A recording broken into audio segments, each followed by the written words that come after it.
doesn't exist. Say it again. I said the data just doesn't exist.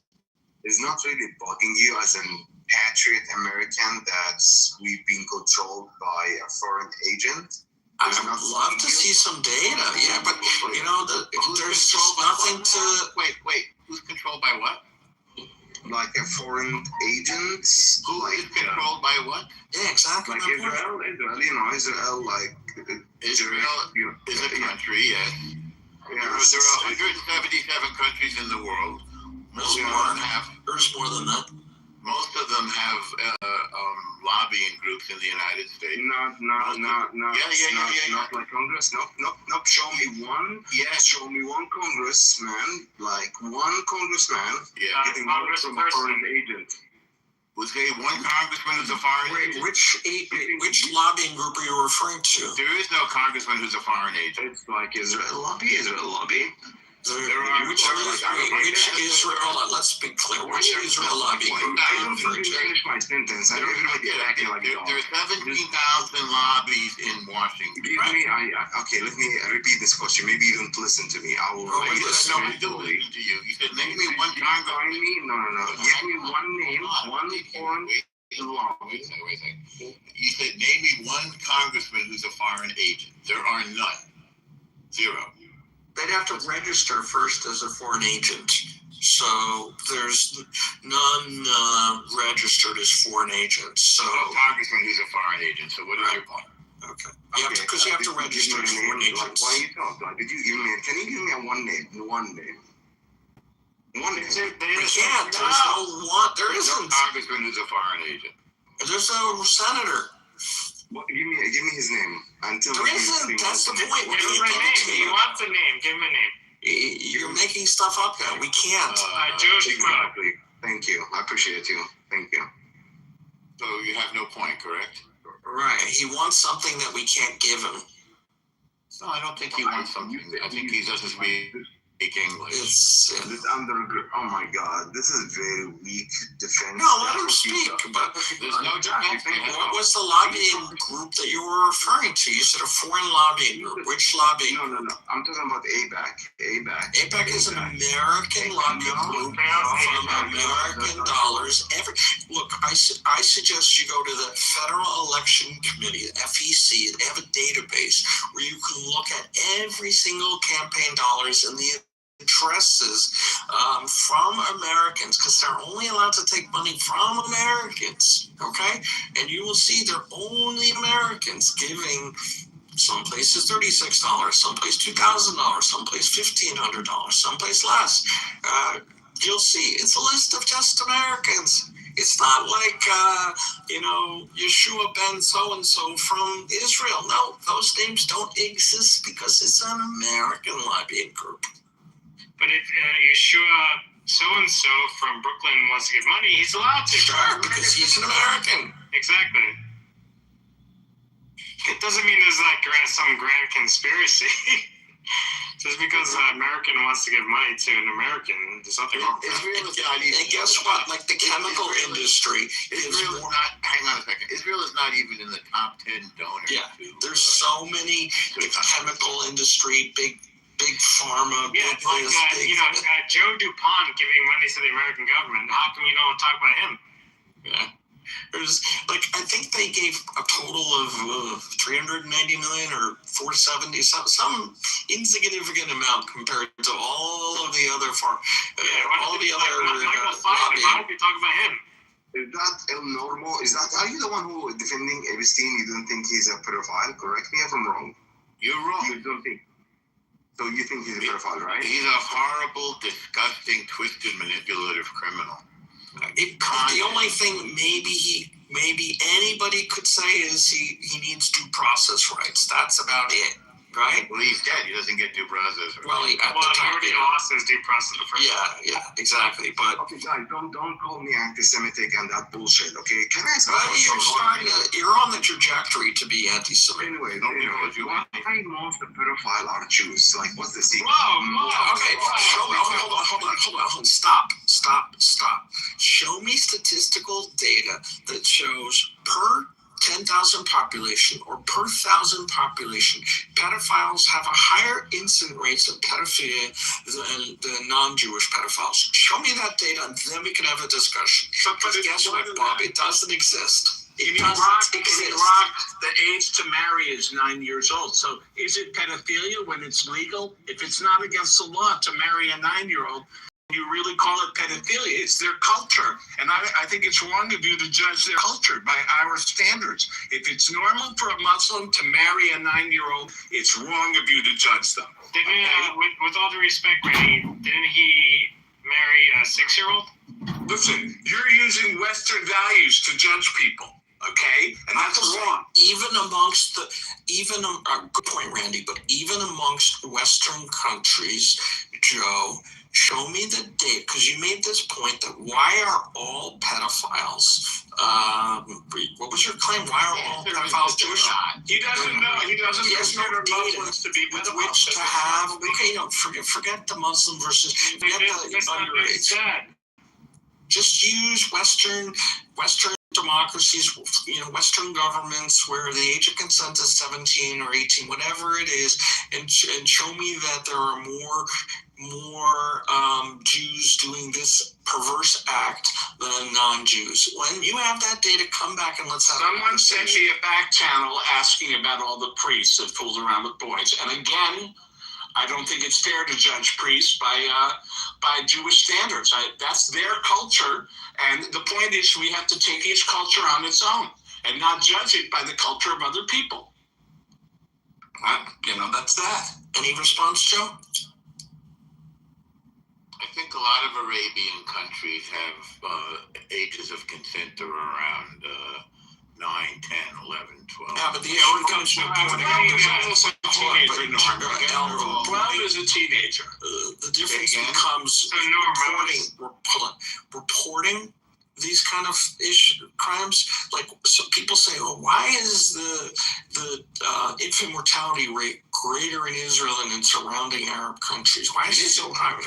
Yeah, it isn't because the reporting standards in the surrounding countries are so poor that if they had the same kind of reporting levels, it would be. What does that have to do with the age of consent? But they're saying, no, I'm just saying that data is based on how you report. We were talking about the age of. I understand. You just brought up something that's based on reporting. So I brought up the age of consent. Correct. So rape and other things requires. I'm talking about rape. I'm talking about marriage.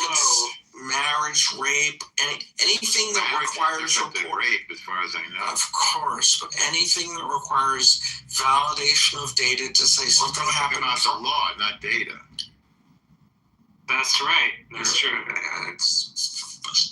I can't explain it a fourth time. Why did they lower the marriage age to 9 in Iraq? Does that make them a nation of pedophiles? That was no. Well, again, you're using American standards. A 9-year-old. First of all, Iraqi 9-year-old girls are very mature. Okay, much more mature than Americans. I wouldn't say that, no, Randy. No. Well, we liberated Iraq. Really quick, 2 seconds. 2 seconds of these. We liberated Iraq, remember? Norm, so I read in the New York Post that in Afghanistan, they passed a law that men are allowed to be the women again. Did you read about that? No. And you know what? The women are going to listen a lot more now. No, that's not funny. That's not funny. As long as they're chicks, though, it doesn't matter, right? Dude, I don't even know what does that word mean. That's not nice. Don't worry, Randy. You'll find out. You'll find out, right? Yeah, when I go to Iraq, I'll find out. When you do enter Israel, you'll find out. When I go to, I've been in Israel many times. It's a beautiful place. You know that a quarter of all the doctors in Israel are Palestinian? How could it be apartheid when a quarter of the doctors are Palestinian? You know how many doctors there are in Iran, Jewish doctors there are in Iran and the whole Arab world? Under 10. Okay? So who's the apartheid country? You tell me. The ones that consider non-Muslims dhimmis or second class. The ones that expelled all the Jews and committed ethnic cleansing. The ones that ethnic cleansing. What about the ones that say convert or die? Those? Yeah, so that's the whole Middle East. But you know what I said to my Palestinian doctor? Well, I said, doctor, give me the news. I got a bad case of loving you. Bad? No pill gonna cure my ill. I got a bad case of loving you. Who sings that? Robert Palmer. I forgot who wrote it originally, but yeah, I'm singing it now. You know, I'll take all the emotions I can get. I'm trying to get to the 1%, please. Thank you. I'll be here all week. Unfortunately, I can't react to myself. If I could, I'd be in the top 1%. I mean, you live in the Upper West Side, so. Oh, come on. I said doctor, not doctor. Sorry. I didn't say doxer, you little maniac, you. You little New Jersey maniac whose brother pays $40,000 in taxes. What? You have 5 brothers, don't you? You have 5 brothers, remember? I mean, Dox is right, baby. What's good for the goose is good for the gander. I was paying you a compliment then. Yeah, I'm paying you a lot of compliments. Okay? I'm gonna dox you, dude. I'm really gonna dox you. You know, Norm, for the record, I invited Randy a couple of times. Oh my God. But he never accepted. How many times are you gonna say this? You know, 1 to 2 times invite. I just want to witness. Even a train stops once in a while, David. I mean, the ASPCA called. They got to report someone's beating a dead horse. Please, brother. Oh, that was a good one, Randy. Lord Kitover, I like your campaign videos, by the way.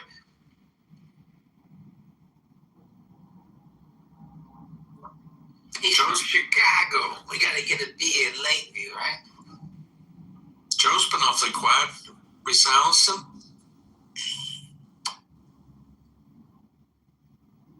Joe's booking a flight to Iraq right now. You want some of that 9-year-old? Once you told him about the 9-year-olds, he's like, oh my God. He's on his way there, dude. He's like, 9-year-olds? What the here I come? He's booking a seat on the Lolita Express. Yeah, baby. I don't plan on that. You know, it's a good thing Wait, that you have to 9-year-old be is. a Muslim male to do that? I think you have to be a Muslim male. He's going to have to Hopefully they're virgins, these 9-year-olds. That's all I want to say. Hopefully they're female too. Yeah. I mean, Just anything wrong with that? Yeah, if your dad, if the only person who've had sex with is your dad, are you still a virgin, kind of, technically? Randy, come on. We gotta stop. I'm sorry.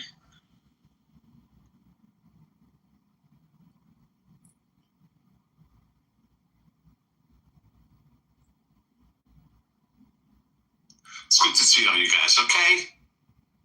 I don't care what you say. I like you guys, Yeah, right? we get it. Yeah, we get it. Yeah. You know what? You know, the Chicago accent and the Buffalo accent are the same. Have you No, ever they're noticed not. that? Are you Yes, nuts? they are. Oh my God, you have officially lost I'm it. digging into it. I was trying to do a hard Chicago accent. No. Buffalo, I know a guy Buffalo, from Buffalo. He sounds just like he's from Chicago. I said, you sound like you're from Chicago. He said, yeah, I do. You're from Chicago. Yeah. I love they say Chicago. Chicago. It's with the, so they do with the A, you know, the you know. Chicago. I'm a Chicago. There's like 3 A's in it. Chicago. Like instead of you guys say tree or near, they say. There's something. Wait, I didn't say the thing on the top of your house. Roof or roof? Is it roof or roof? Roof. Roof. Where do they say roof? I've heard of that once. I was like, what? Or rough or whatever the fuck. I guess a Midwest someplace. Excuse me. It depends. Like, there's people that in St. Louis they have southern accents, and then they claim to be Midwest. I'm like, get the fuck out of here. Get anywhere. The weirdest accent I will hear is that some of the people from Louisiana, they can actually be hard to understand. Yeah. Well, Like yeah, what? but Joe, do you want to live in Palestine? I hope you're not gay. What's with the Palestinian flag over there? I don't know. I hope he's not gay.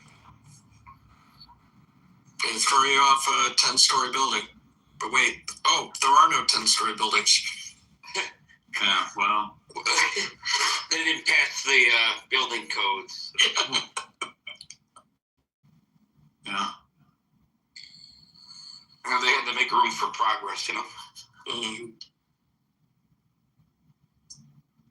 Free? Is this guy serious? Do you know this person? Free America? He's just full of like one-line, insults. Oh, but like he doesn't have an actual game plan on how to do so.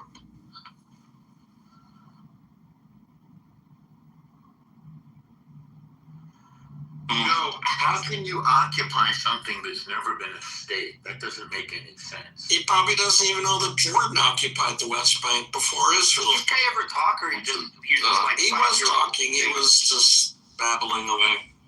Most of the 30 seconds to say something before he's removed. If it was never a state, then that applies to Jordan as well. I'm sorry. Let me be clear. Most of the so-called Palestinian Arabs are migrant Arabs who came to the area from other countries because of opportunities created by the Jewish settlements. Israel drained the swamps, turned the deserts into farmland. It wasn't farmland before. So these are people who came the same time as the Jews. If you look at the population growth, the Palestinian Arab population growth basically tracks the Jewish growth. More Jews came, they needed more laborers, more Arabs came for opportunities. It's not like there was some big Palestinian society with a king or a... They outnumbered you guys by quite a bit. I mean, right before... At what point? When did they outnumber? In the late 1940s. No, they didn't. That's so... You're statistically wrong. Let me look it up. You're statistically wrong. If you combine, like with it before the... What is the late 1940s? What year are you talking I'll about? say 1947. Okay, by the way, Hold on. Stop. What's the claim? What is the claim? What is the claim? Europe, they had to go somewhere. What is the claim? 850,000 Jews were kicked out of Arab countries. Iraq, Iran, Algeria, Yemen, Syria, they were sitting there forever. They were kicked out. Well, you picked a random time. How much did they outnumber you guys? Why don't you go to 1949? What's the claim? Oh, that the Arabs that were living in Palestine and what is today Israel, they grossly outnumbered the Jewish population. Listen, after every war, there is an exchange of population. Every war, Ukraine, Poland, Germany, Russia. After every war, there are refugees and people leave, and that's in every country: India, Pakistan, Bangladesh.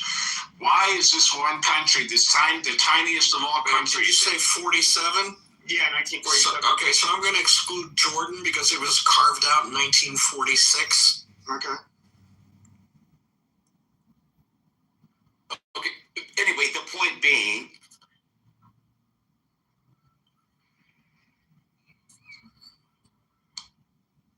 after Pakistan was created, millions of people had to leave India. The good news is that they weren't kept in refugee camps forever, and they weren't used as political pawns. They were resettled, like the Arabs should have been resettled in Jordan and Egypt and Lebanon and Syria. Instead, these countries kept them in refugee camps till today in order to... you got a month in political pawns.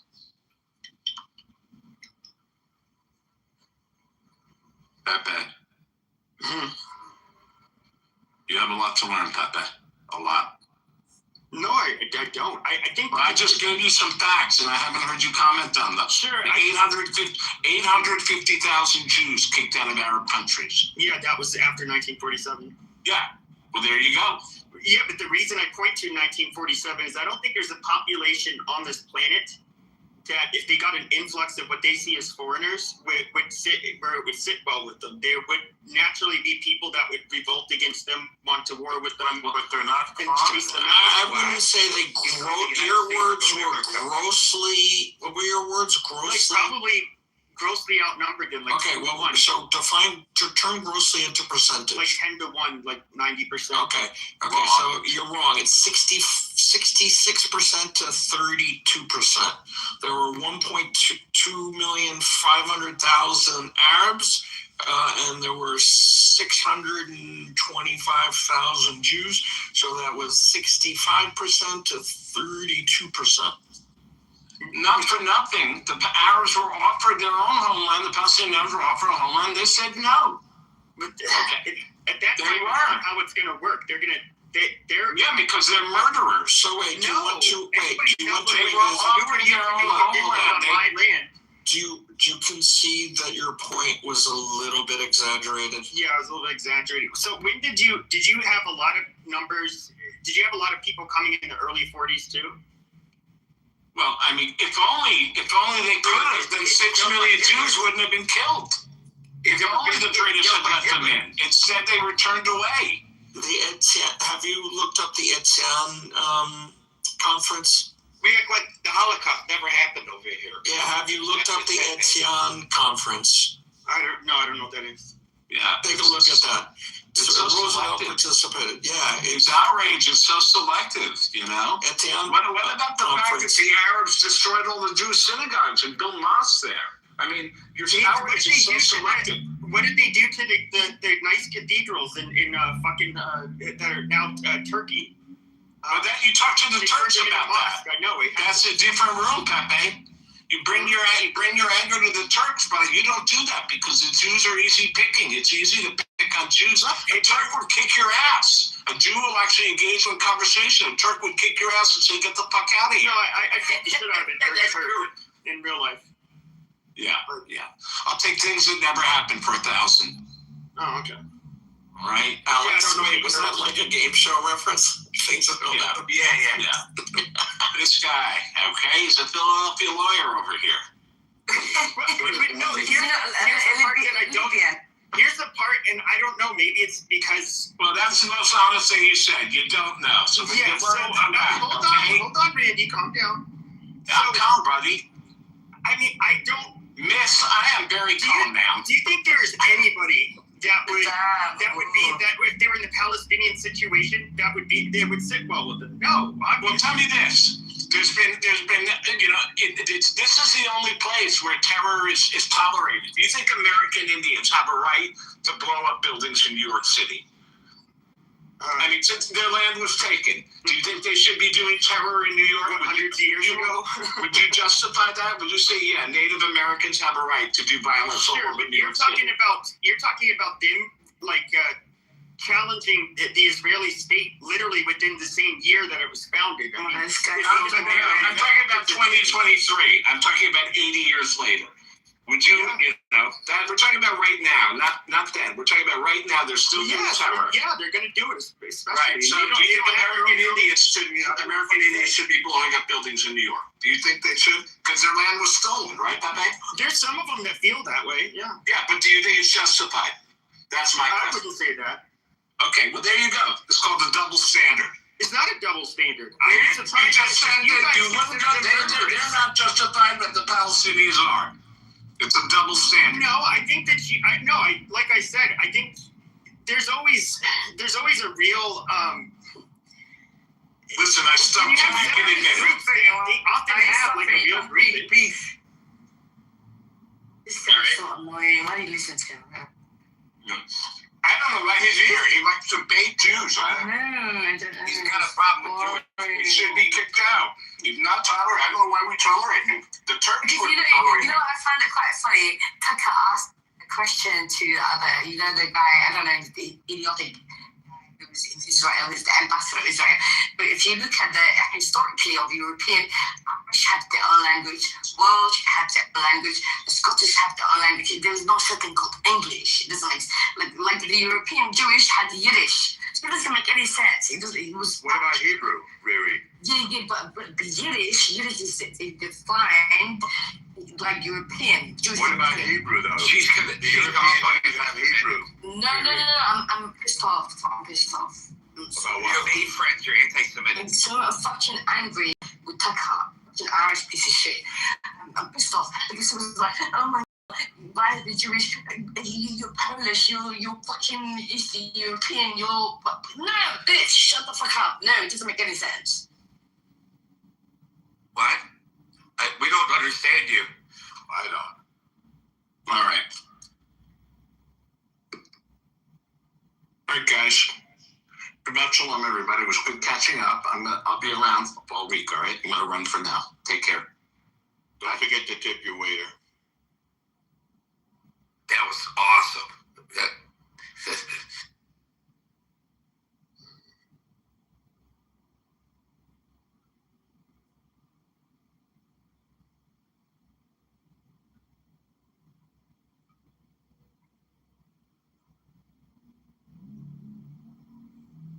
Everybody to Iran war, Israel, Palestine, USA. Absolutely no terrorists allowed because we know there's a lot of terrorist sympathizers and promoters floating around this app. Pepe, you're not a terrorist, are you? No. No, Pepe is anti-terrorist. It's like being anti-racist. Well, I would just say this, just like how you can look at the Basque, you can look at the, I don't know, the Corsicans, they would do it. You had the IRA. You had people that would assassinate officials, blow shit up, usually aimed at fucking with the federal government. or like the mafia. And so, like, I'm not going to say that, like, I would say that the same feelings any of these groups would have, they obviously are going to have them. And I definitely don't. I think what they did was just like a very disgusting form of terrorism. They just went and terrorized and butchered and kidnapped, innocent people. But I mean, I can't say that it's logical, for them to, rebel. David is the Hebrew Israelite, and so is Camille. Just so you know, they think white people are the devil, right? David and Camille. We are the devil. It's fine. Who are you? First of all, my name is not David, but you think I'm a Hebrew Israelite? This dude is irrational. But yeah, man.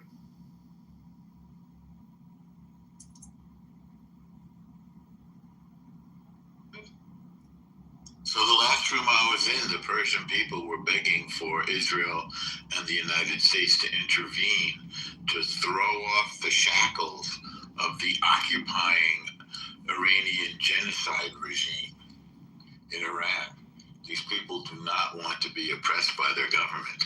And there is literally a guy from Tehran saying that please come bomb these people so we can finally be free. We don't even like Islam. We're Zoroastrians. We don't like Islam. That's what they said in the last room I was in. Yeah, I've heard that before too. Most of the younger people are atheists because I don't know, the country is backwards. Can I tell you when did it happen that I did not identify as a Shia Muslim anymore?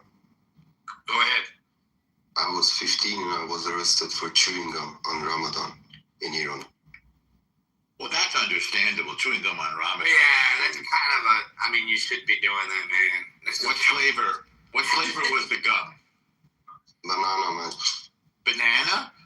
Yeah. Oh, man. You'll get 9 years for that. Yeah, that's an enhancement right there. Banana, gum, and banana is like a double effect. And you're walking and chewing gum at the same time? Oof. Were you walking and chewing They gum would at the put same time? handcuffs and then I took another one. What's that? They put handcuffs on me, yeah. They were threatening me. They said just spit it out or something. And then I started chewing another one. How could you if you were handcuffed? Your story is starting I was to fall apart. handcuffed in front of me, not to my back. Okay, which pocket did you have? That was probably the religious police. They don't know how to lock people up good. No, it was the regular police. Which pocket was the gum in? The left side. Left side. I see. So you were able to get the gum He's out. probably telling the truth. Why would anybody make that up? Well, we got to check the details here. Okay, you can go through Okay. it. So you were walking, you were chewing gum, and it was banana gum. So that's like 3 offenses. And then you reached into your left-hand pocket. Left is bad, by the way, in Iran, as far as I know. They hate the left. And you put another piece in your mouth. Did they hit you with a stick then? No. Then there were some old guys. They came and they said, why you're doing this or something. It's a kid and stuff. And then they said if I spit it, they will let me go. And I did. And I went. But I took one extra before I spit it. Another chew. No. Like they said, spit it. I took another one. Yeah. Then these old guys came. It was like. It was real quick. Sorry to interrupt, but we have Buttercup, a beautiful little cup of butter, who really is a subject matter expert on the topic. I'm wondering if we can all, Actually, that was a wonderful first-hand account from what that man was saying. And yeah, I think his government just blocked him. You think his government sent him down? He shouldn't even be on club. I mean, I think that's what happened. Yeah, they're censored there. It is Ramadan.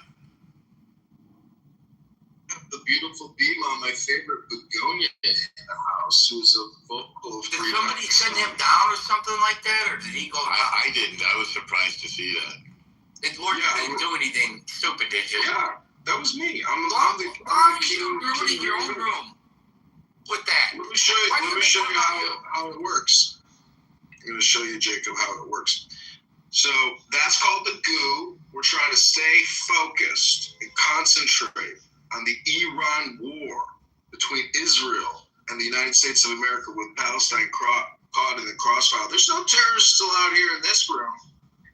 We're trying to draw up those from below who we think could make excellent contributions to the discourse. That could be Buttercup or Bima. It could be other individuals, but we want to give room for everyone to speak, including him and Camille and Lana. Can I make a suggestion? We should all raid Prince's room, where they think Turkey and the Arabs are going to carve up Iran after the war, or after a coup or revolution, or whatever they want to call it. These guys don't know history, don't know geography. Why did they think it's Turkey and not Saudi Arabia? They just said Arabs/Turkey, or Turkey/Arabs. Turkey has the big army. Yeah, Turkey's the only. Yeah, but they have no forward projection of that army. They have no logistics. They have nothing. They're so far away. Does that mean that everyone's betting now that the regime will fall if there's a war? Because it sounds like they're saying it's a sure thing. The longer it goes on, the less likely it is to fall, is sort of my take, but hopefully it will. But I'm surprised that those guys think it's going to fall. Like, they've been kind of... The whole thesis of their argument was, if it does, will it balkanize? And I didn't hear them say if. I heard them say they will. It was definitely if it falls, will it balkanize? It has the highest potential to balkanize, but it's been integrated since Cyrus the Great for so long. But no, they're never going to do that. They do seem to have a strong sense of national unity, but there are dissident groups like the Kurds and the Baluchis and the Assyrians who feel oppressed, never mind the Yazidis.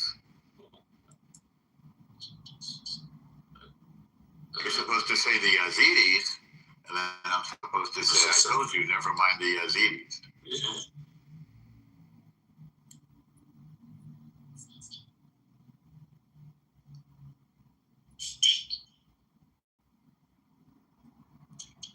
Still, it's like, I guess it's a little ironic, because I didn't expect those guys to be so optimistic about regime change. They fucking hate it. Like, people they like the regime. I'm surprised. I'm not convinced that they don't like the regime. No, not at all. The Jews in America more. They feel like it's like a they're oppressed. Look, they see Muslims getting shot in the streets. Whether it's the Israelis or the regime, they don't like it. So they see a bulwark against the Israelis, though. It's like but they're also all Sunni. And they think they don't have a positive opinion of. Israelis are not shooting people in the street. That's the IRGC, the Iranian genocide. No, I'm saying whether they perceive, as in Gaza, Israelis are. We're talking about a pro-Pali room that's optimistic about the regime falling, when they've been saying this whole time it's that it's in their mind. Yeah. It's in their mind that they see. Well, their fallback position is that there's a new caliphate led by Turkey, which seems pretty ridiculous. Remember, we just withdrew from third.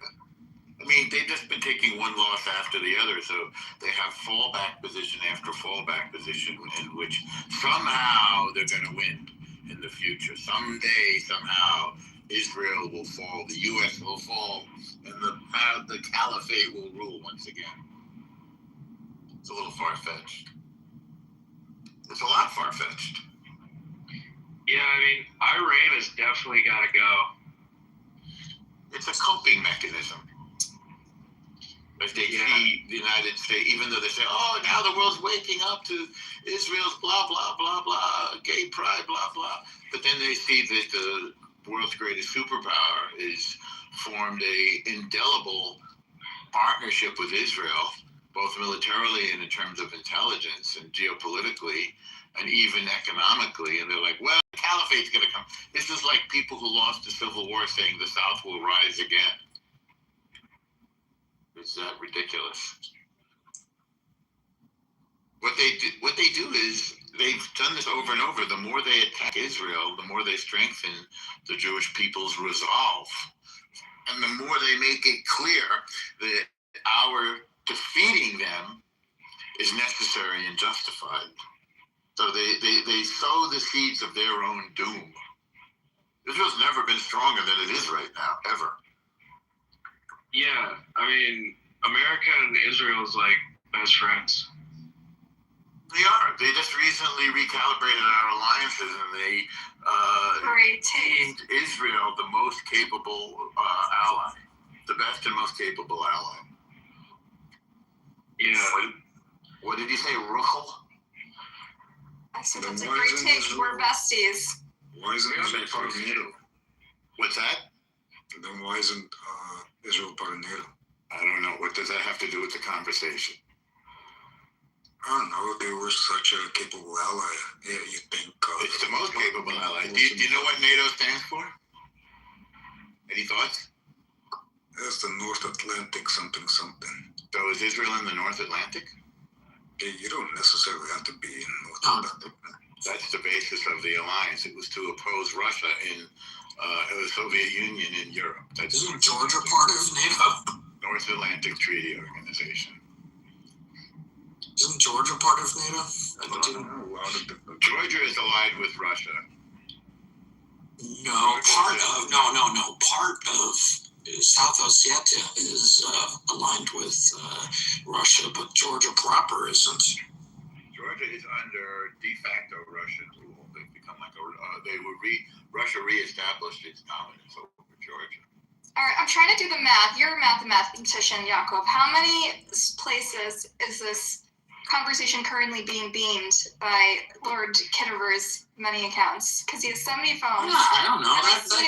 There's too many variables. I have no clue. How many phones? How many channels? And also, who cares? That's not the subject of the room. Yeah. It's a fun math problem because there's so many. So you can do that look. You know basic math. Yaakov. I do, but this is basic math. You know basic math. I think it's the number of Kitovers to the hour.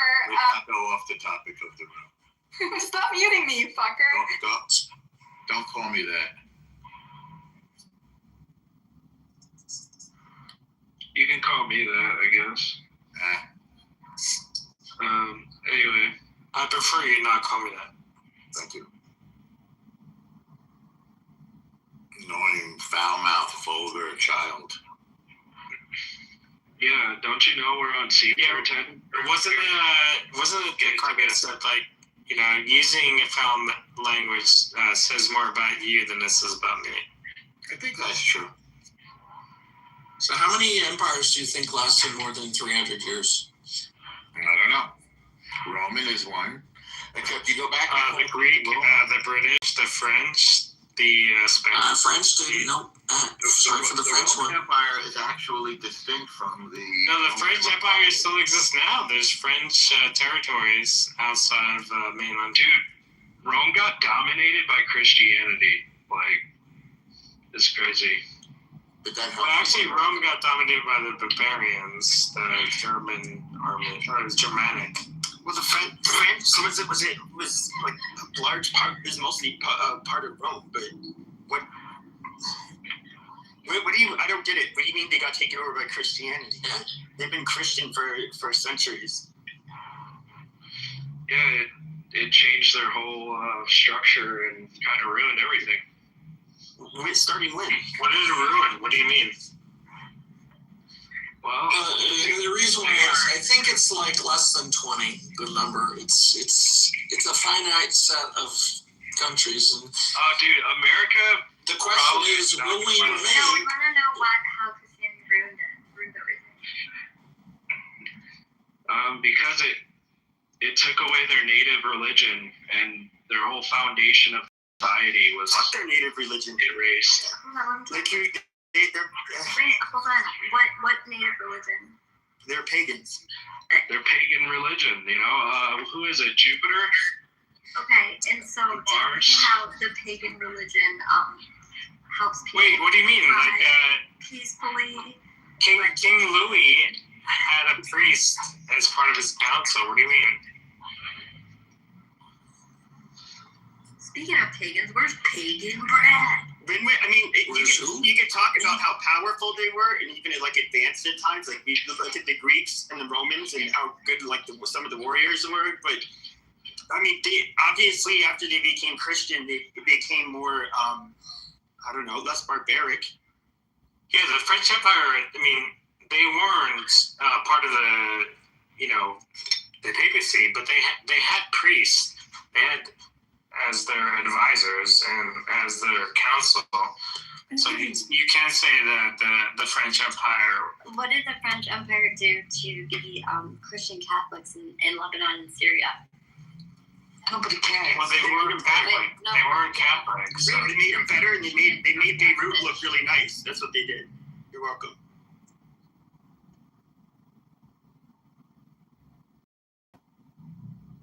Yeah, but they were given that area. They didn't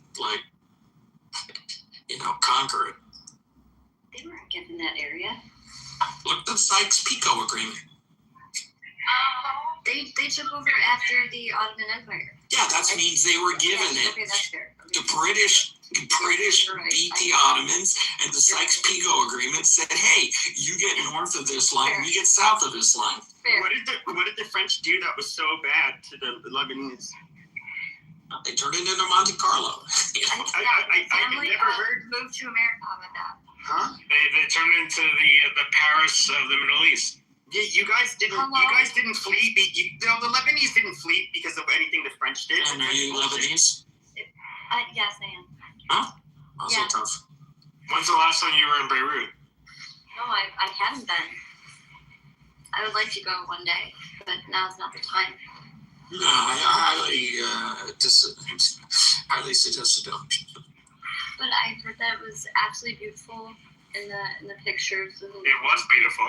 Yeah, it's a shithole now, dude. It's like really deteriorated. Yeah. That's No, but Lebanon is not shithole. It's not. It is. I don't mean this in a mean way. It's just like everything that was nice, it's torn down. It's very If poor. you're trying to be English, you're trying to be British, you're trying to be Scottish, Welsh, Germany. No. I think my country's from Somaliland. I'm from Somaliland. It's beautiful. Well, Somalia. Yeah, that's an improving shithole. That's an improving country. Yeah, it's not a shithole. It's improving. Somalia is a goddamn dump. No, it's not Somalia. It's Somaliland. Correction, Lebanon. Hello. Yeah, Somaliland is an improving shithole. And the Somalia is a complete shithole. That's like Manhattan versus the Bronx. Yeah. No. No, both of them are going on the downhill trajectory now. Oh my goodness. But we're rooting for Somaliland.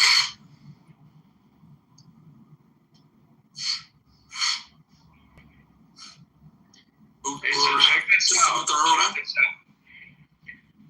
So the Roman Empire lasted for 420 years with paganism, and it lasted 80 years with Christianity.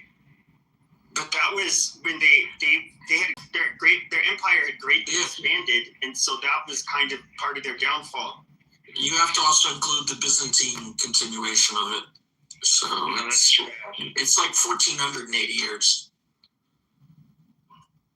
It's a very complicated history. Well, you even say that you recreated the Holy Roman Empire. Wasn't that Napoleon's whole, shtick? I don't know, but I know that Christianity was created to conquer the world, and it did. No, I'm not too sure about that, but yeah. I think it also depended on which colonial powers conquered you. I mean, the Spanish definitely were forceful about it, but like the French, for example, weren't too forceful. Yeah, but to be fair, like when the Spanish, when they came to the New World, they wanted to help the people that were in the New World to be better. Oh yeah. By starving them, and ask the Iroquois how they thought about their help. The Spanish were by far the most sadistic of all the European colonizers. That's not a fair. No, it is absolutely no. This is even in college. They say the 3 C's. Everything. It's like you learned in college. Sure. So the French came for commerce. The English came for colonization, and then the Spanish came to conquer. They made the French also came to. Where were the Spanish nice to anybody? They literally took all your fucking resources. If there was ever a famine, anything like that, they ate first. They were just like, they were nasty people. I don't. Why would you deny that? But is that an opinion or is that a fact, Pepe? Oh yeah, the Spanish were really did not want to be rolled over by them. Well, respectfully, I disagree. What year is it? Can everybody please just give us a quick diagnostic and tell us what year it is? 2026. 5786. 26. We have 5786. Pepe, Mako, what year is it? Sorry, I wasn't listening. What's up? You, Mako, what year is it? It's 2026. Why? Is that 1400?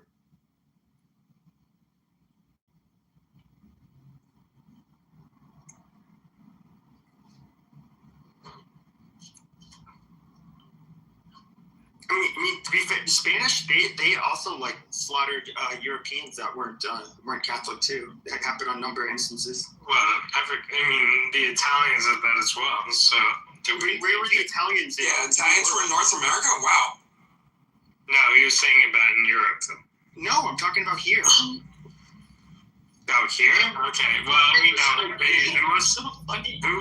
killed the most people in the New World was British. With all due respect, the British and the French did the most quote unquote. The French barely had any land in there. The French and Indian Wars. You know how many people died in those wars? What are you talking about?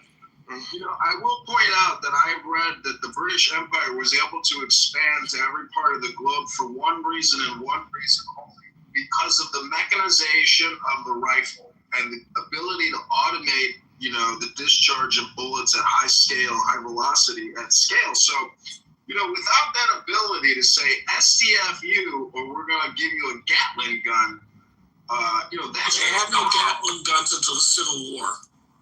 Well, you see my point about the ability to a high volume. Yeah, a single barrel. We actually had.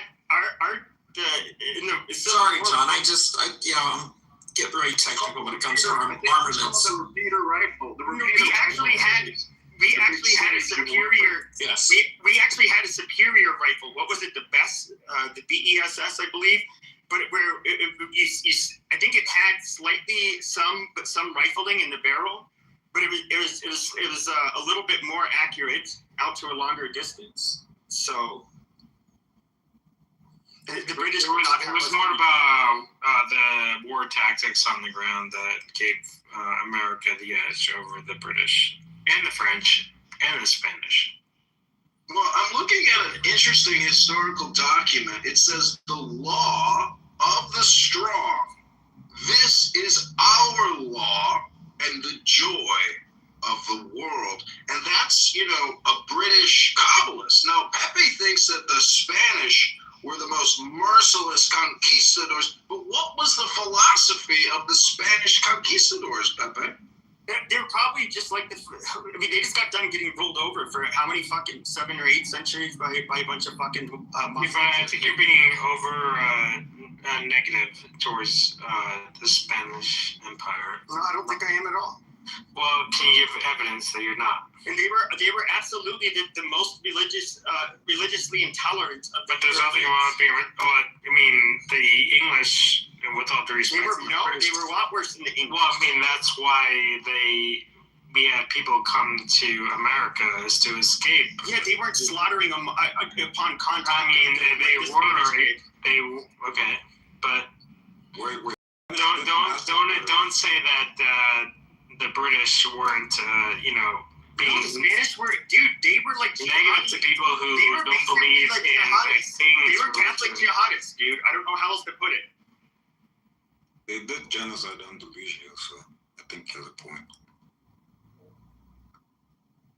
And I ask you, what year is it?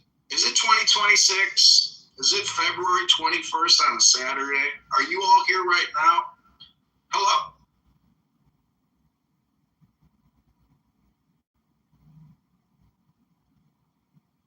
I like the fact that we've attracted many Anons to the room. They want to know what we're talking about, but they don't want to let us know who they are. They're all John. Well, we were talking about the who's worse, the Spanish, the French, or the British Empire? In the Americas, it was the Spanish, hands down. You can't. There's no denying that. And I said, like, more people died under the hands of the British Empire. David, why don't you give us? David, you guys actually brought in more slaves than the British.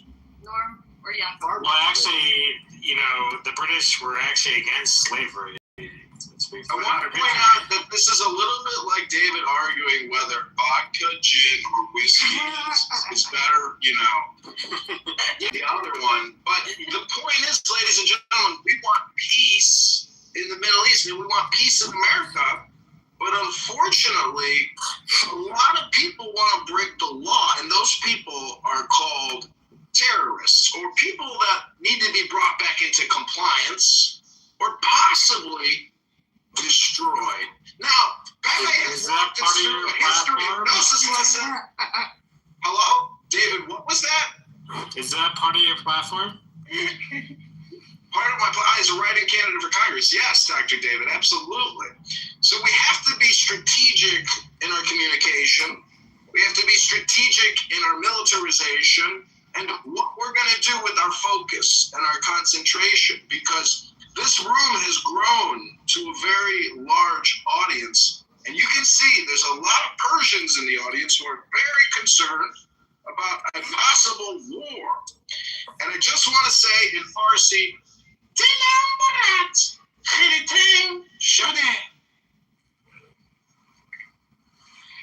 Yeah, I think Texas should be its own country, man. Yo, what did you just say? What did John say in Persian or whatever it was, Farsi or whatever? I missed you, my beloved.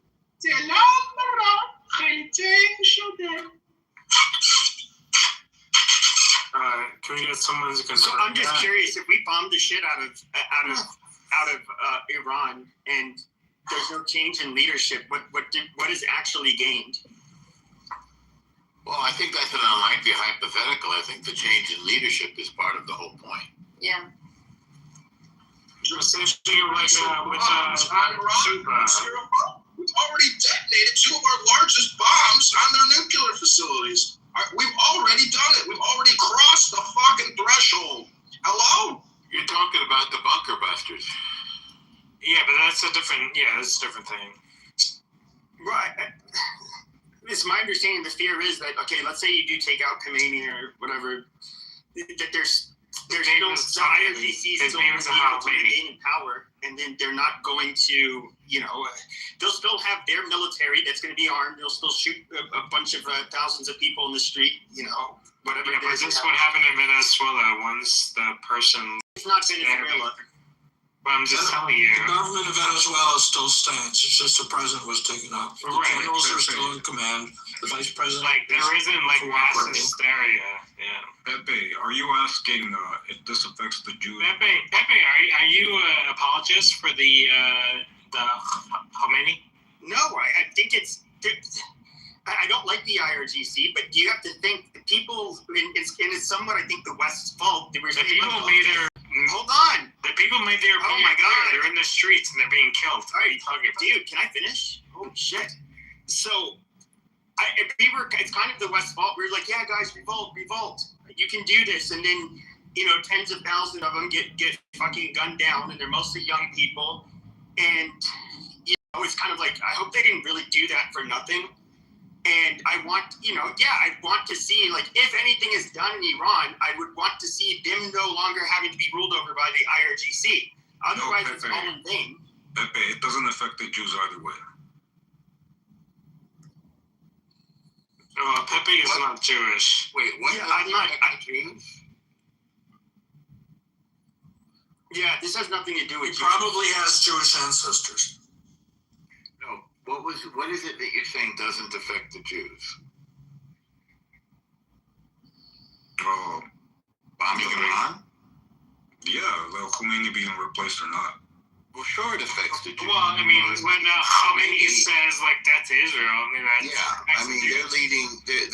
they've hijacked their own country and made it into the big enemy of Israel and surrounded Israel with the Yemen, supplying Hamas. That's not just a slogan. That's an active campaign to exterminate the Jewish homeland, the Jewish state.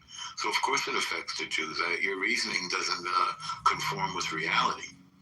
Yeah, and I guarantee you, like without a gun to the head, if you ask like a typical Iranian, like, what do you think of, Israel? They'd be like, I don't care. I just want to live. That's all they care about. They love Israel. But it's the head. It's the Ayatollahs. I was like, that's Israel all the time. But the regular Iranian, they don't care about Israel. They just want to live. Can you just say, instead of saying Khomeini, can you say Khomeini? And instead of Iranian, can you just say it like a normal American? Why do you want him to mispronounce these words? Nothing, because he's trying to sound like he speaks Persian, like with one word in an English sentence. Respectful of the Persian. Well, he's faking the funk. It doesn't come out. Ask him to say Michelin restaurant. He goes, Michelin. Well, he goes to a lot of Michelin restaurants. Well, that's how you pronounce it. Yeah, and 99% of the English-speaking words says, I went to a 3-star Michelin restaurant. Yaakov, with all due respect, having been to a few niche no-star restaurants, that's how you pronounce it. I'm sorry. And people look at you like you're nuts. Yeah, actually, my brother did say that he tried pronouncing one of the things they say where they actually, it's not so-called being the loud obnoxious American, but it is the people who try to be fancy schmancy and act like they're an expert on French culture and say their fucking words and butcher them, and that is I guess more irritating to them. He seems sophisticated to me. Okay, I'm not going to apologize, but it's just a one-word sophistication. My friends who go to these restaurants, we all pronounce it the same way. So I'm used to so you're hanging out with. Okay, fine. Okay, if you come into my group of friends, then you hang out with douchebags, David. That's not nice. I didn't say that, David. Okay, finish with Khomeini.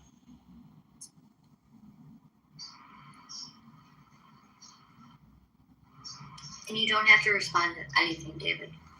Of course not. It's all in fun. We're all friends. David's taking me out to a hockey game. Soundboy. It's a Rangers game. We're going to a Rangers game. I don't know. See, David also hung out with Rabbi Nick Dickerson, known as Randy. So, I mean... Docs! Yeah. Dude. You obviously said it because I don't think Anne has an intelligence network. You self-doxed. Why? Is that because she's a woman that she doesn't have an intelligence? Yeah. No, I'm just thinking. Most people on this app don't have their own personal intelligence service. So I'm just guessing that in one room, David. Yeah. See, Norm, I said Michelin, and he said is that they're out there gathering information, and I think everyone here would agree that everyone is out there gathering information. typical human behavior. We're all addicted to information, and we love it, and we gather it because it's valuable, and that's where we get the term valuable information. But that doesn't mean women aren't intelligent. What is a woman? Ask Supreme Court Justice Ketanji Brown Jackson. She's the worst example you could have brought up. I'll be honest. Not to be confused with Jackson Brown. Women are not. Not to be confused with Jesse Jackson, God rest his soul. Hello, I'm a rest woman. his soul. David's a woman, no. No, women are not good drivers, figuratively and literally. I never said that. I said that. Because that's the truth.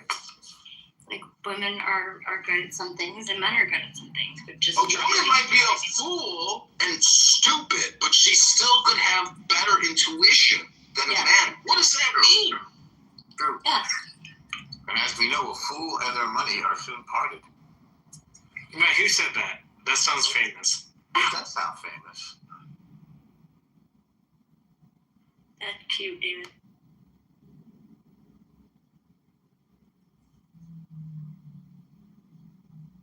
I want to thank everybody for coming here today to the Iran war, Israel-Palestine. You can say no terrorists allowed. Because in other rooms right now, there are chronic complainers. People that have a beef with the J word, with the I word, with the Z word, with the K word, with all types of words. The F word. I want to argue with you till the moon appears and the sun sets 24 hours a day about what words mean what. And all I can say is none of these people are intelligent because they are not part of any type of meditation, any type of concentration, any type of focus on love or intelligence. All they do is complain. Hello? And in the words of Lenny Kravitz, let love rule. Wait, is that a famous thing? Okay, I have an answer to a fool and his money are soon parted was most commonly attributed to Thomas Tusser in his 1573 book, 500 Points of Good Husbandry. And the original wording was a fool with an E at the end, F-O-O-L-E, and his money be soon, S-O-O-N-E, at debate, which after which sorrow repents him too late. Okay. There you go. Oh, kind of old English. Was he a good guy? Well,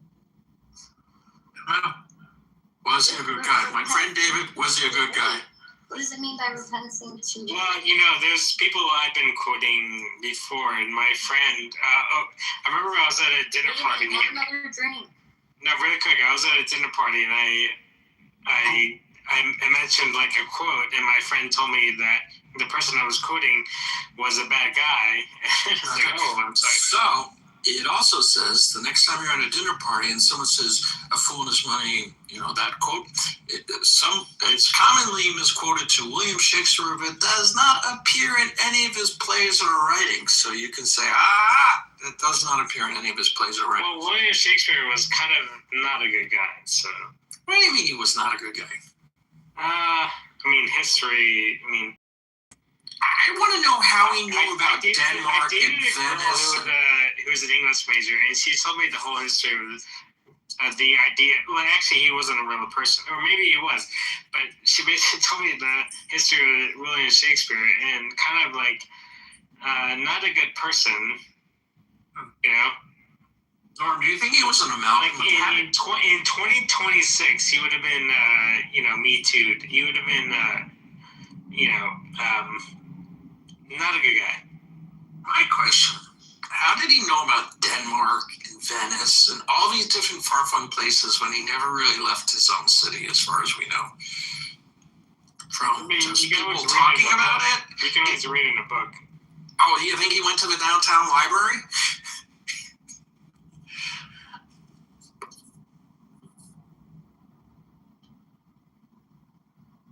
That's a relatively modern invention.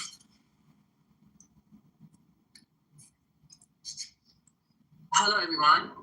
Can I speak? I'm an Iranian person. And I saw the title of this room, and I just came to. Actually, I'm curious to know what I consider you guys to be mostly Americans. So I just want to know what's your idea about whether the United States should attack the regime in Iran, or you do not support it? Well, the IRGC has been a problem for many decades, and I think the world agreed long ago, minimum, they should not be allowed to have nuclear weapons, and at maximum, they should not be allowed to threaten the rest of the world.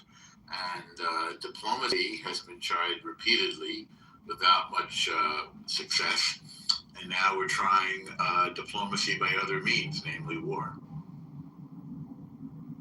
As a Sunni Muslim, the U.S. should dismantle, Iran. Well, hopefully they see, all the stuff we're doing in the water and say, okay, we give up on a very simple terms. But yeah, it's I think it's very simple. Just making a joke. But yeah, like all the what we're doing in the Gulf with bringing all our aircraft carriers and our battleships and shit like that, you would think they would be like, okay, let's make a deal. But I don't know. We'll see. You said, okay, make a deal about what? Their nuclear program or what? Well, yeah, that was their nuclear ambitions or what? They went to a negotiation, and America said, like, 100% give up your nuclear program, and they said no, right? Norm, is that what the stipulation that they decided to say no to, right? Well, there's three asks: nuclear program, terrorism, and slaughtering our own people. And they don't seem to be willing to move on any of those. Ballistic missiles are up there as well. So, yeah, but you would think, so guns to the head, they would say, okay, we won't do Hezbollah, we won't do, the only sticking point I would think of, if I was them, would be the nuclear thing. But I mean, I'm assuming that's what the sticking point is now, right? In your opinion? Yes, it's definitely a sticking. What I would say as an Iranian, the other Iranian person was putting, it's not just about their nuclear program. It's also about their ballistic missile. Actually, I, as an Iranian person, know that their nuclear program has always been a cover-up for their main deterrence policy, which is the ballistic missile. The main thing is actually the ballistic missile, not the nuclear program, but they never negotiate over it. And the ballistic missile has the power to infiltrate from all the air defense systems of Israel and also European countries, just like at 12-day war. They're gonna have a ballistic missile. I think your initial question was, do you think the United States should come in and evaporate the IRGC? Wasn't that your question? Hello, Velvet? Was that your question? Yes, I answered. Sorry, my perhaps is not. I don't think that there should be any deals negotiated.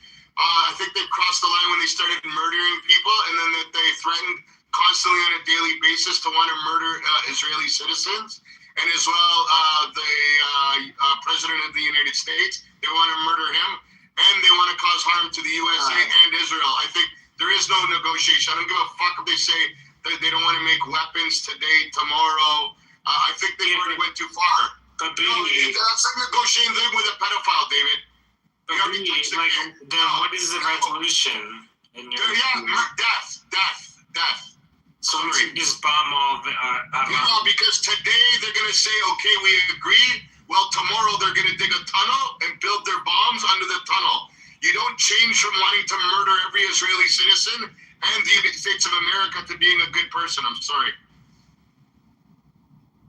No, don't be sorry. I'm actually very happy.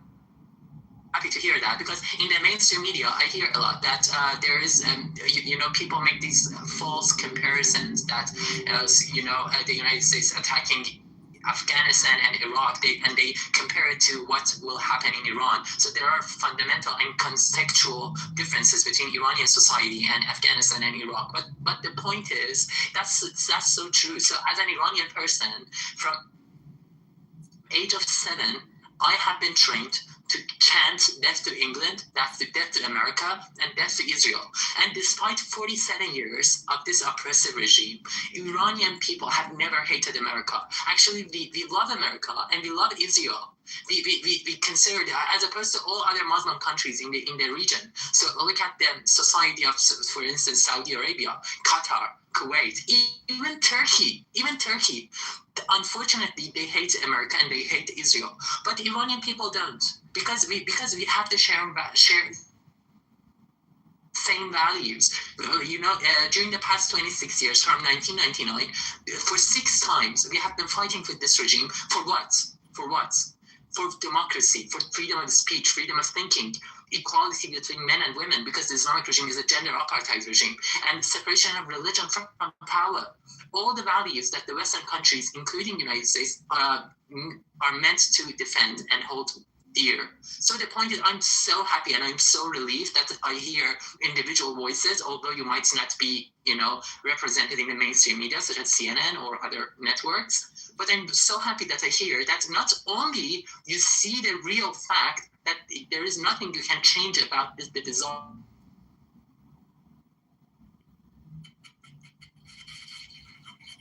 of this regime to destroy you, attack them or not, whether you negotiate with them or not, they consider Israel to be little Satan and United States as great Satan. That's what they teach us. But I'm so happy to hear first that, and second, when I hear that let me see, what is your name? Blessed. When I hear that Blessed was saying that they slaughtered their own people, that gives me such a, you have no idea how relieved I am that you also care about, Iranian freedom-loving fighters that have been fighting with their bare hands with this regime for so long. And the fact that you're concerned about the massacre that this regime has made. And again, let me remind you, this was not their first time. This was their 6th time. I mean, just look at 2022 during the Women Life Freedom Movement. They literally blinded. I'm not making the numbers. Just look at the, United Nations substantiated statistic. More than 500 protesters during the 2022 movement, Women Life Freedom Movement, got blinded. Do you get comparison? So, for instance, 2 people in Minnesota. I'm not going to downplay what happened in Minnesota. I know it is triggering. Even every single person counts, and every single casualty, even if it is one individual, it's a lot. But when you're speaking about tens of thousands of people being massacred by this regime, you cannot make that comparison. Or the fact that just during 2022, men, look at the United Nations substantiated statistic. You should start to care about the human rights abuses by this regime. And by the way, those people who got blinded and got killed by this regime were not people who were fighting for Islamism, extreme Islamism, terrorism, all those things. We happen to have the same values as you. So yes, you should care about our safety and our human rights, because at the end of the day, we will be your biggest ally in that region alongside Israel. Just as that was the case under Shah regime, under Shah reign. Iran was even a big, you might not know that, but as an Iranian person, I know that 47 years ago, up to 47 years ago, Israel was not your biggest ally in the region. Iran was, right? But after the Islamic Revolution, you had to, turn to Saudi Arabia, Qatar, the countries that are literally funding terrorism, Islamic terrorism. But Iranian people are not, a majority of them are not Muslims, and we don't hate you. So yeah, I'm so relieved that I hear those remarks. Thank you.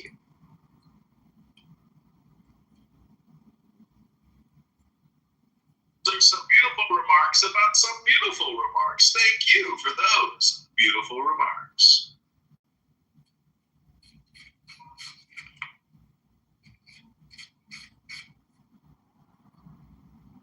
So many auspicious and interesting people in the audience. Oh, our good friend Stanley Cooper is here, straight out of Yerushalayim.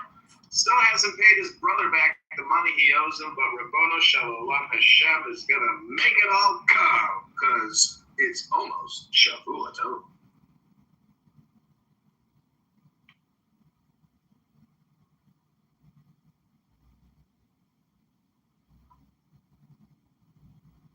And let me ask you a question. Would you marry a wealthy, handsome Jew if he proposed to you and you two fell in love? Who's that directed to?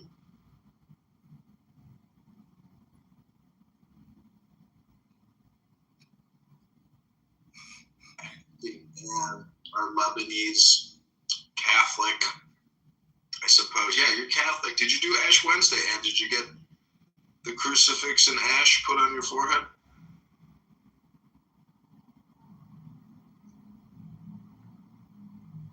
You shouldn't ask that question. Did you get the ashes put on your forehead, David? I'm not going to ask that question. I didn't. Well, everybody, you're in the Iran war. This is the Israel-Palestine-USA conflict, but no terrorists allowed room. If you want to hear terrorists, just go to Amir's room in the World Affairs Forum or in Amir's house, or you can go to Prince's room. There's a whole litany of rooms you can find, I'm sure. But in this room, no. No terrorists allowed.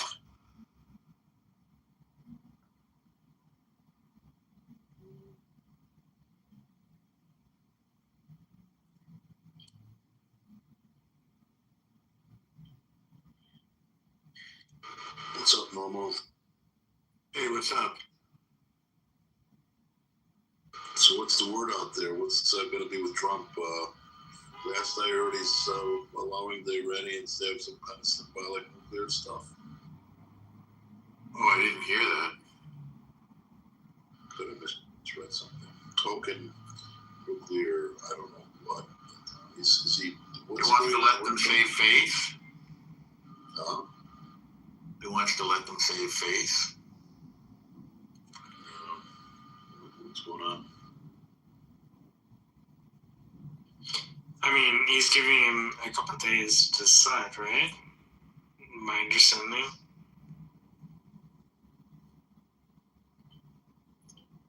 I mean, it's better than what Obama did, which is give him a bunch of money. I mean, that's... Did he give them money, or did they return the money that that was frozen? Well, I mean, unfreezing money is the same as giving money. I forget how many billions. Yes, and Obama lifted up the sanctions, and that's what they did. They made deals with that regime, with our oppressors. And again, just so you know, the same kind of protests were happening in Iran in 2009. We call them Green Movement, in Persian, Jombesh Sabz, right? People for not a few weeks, but several months, we're on the streets, and actually we chanted a specific slogan. In Persian, we said, Obama, Obama, Yabamuna, Yabama. It meant Obama, Obama, either with us or with the Islamic regime, or with them, right?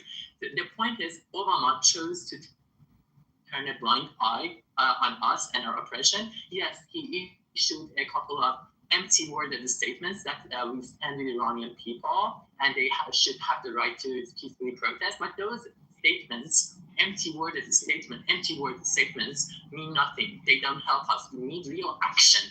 We need real action because we are empty-handed. So Obama made a deal with them and lifted up the sanctions, and the regime simply massacred Iranians, and not just in the streets, but also in the prisons. There's specifically a horrific prison that you might have not heard about it. Its name was Kapizak. They tortured people in Kapizak during the Green Movement in 2009. But that's what Obama did.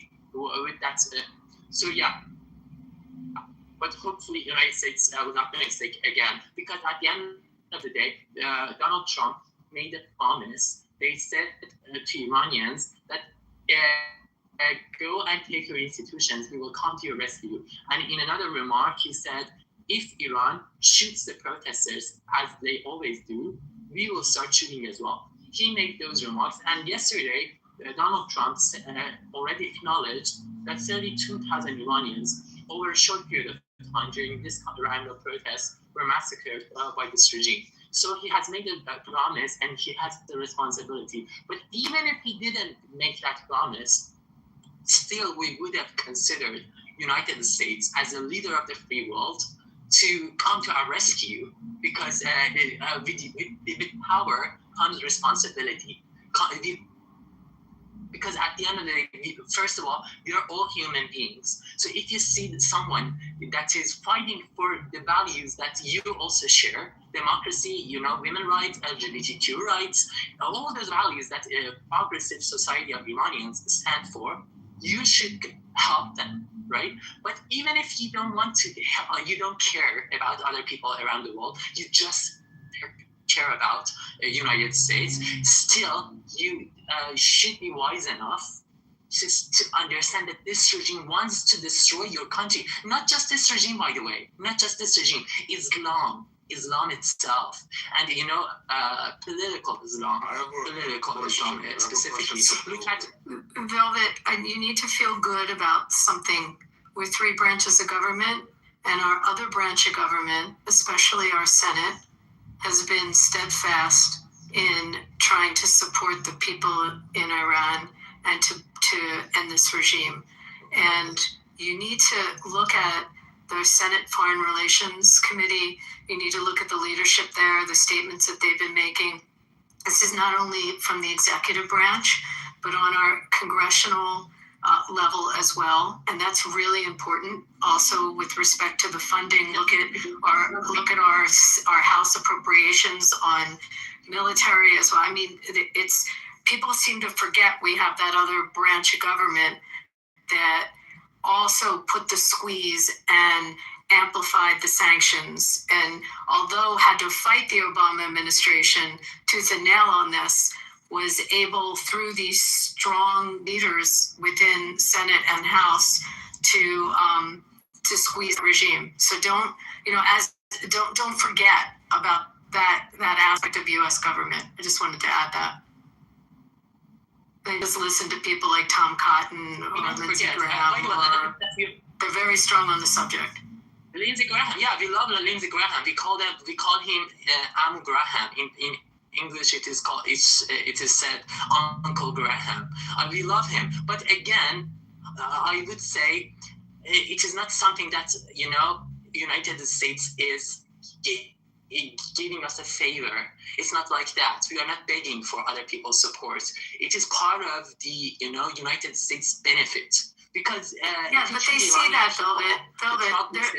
Velvet, they see that. It's not that they don't see. Of course, we see the burning of the U.S. flag. We see ourselves being called the big Satan. We see what the missiles are targeting and what their threats are. This is protection of our own nation. I'm just pointing out that it doesn't only exist in the executive branch, but we've seen. Look, we can go back to when our hostages were taken, and some of us were alive to experience it, and then experience every time Iran has had their fingers in murdering Americans abroad, as well as threatening our ambassador, not only our ambassadors, our president, the ambassadors from Saudi that were in Washington, the ambassadors from Israel that were in Washington. I mean, we just go through the litany of what they've had their fingerprints in. So we've known that as a nation for a long time. And we're protecting our nation from an enemy, and it's been an enemy. So I don't think that's anything new. But, again, my point was just it's also in our legislative branch, a very strong awareness of it.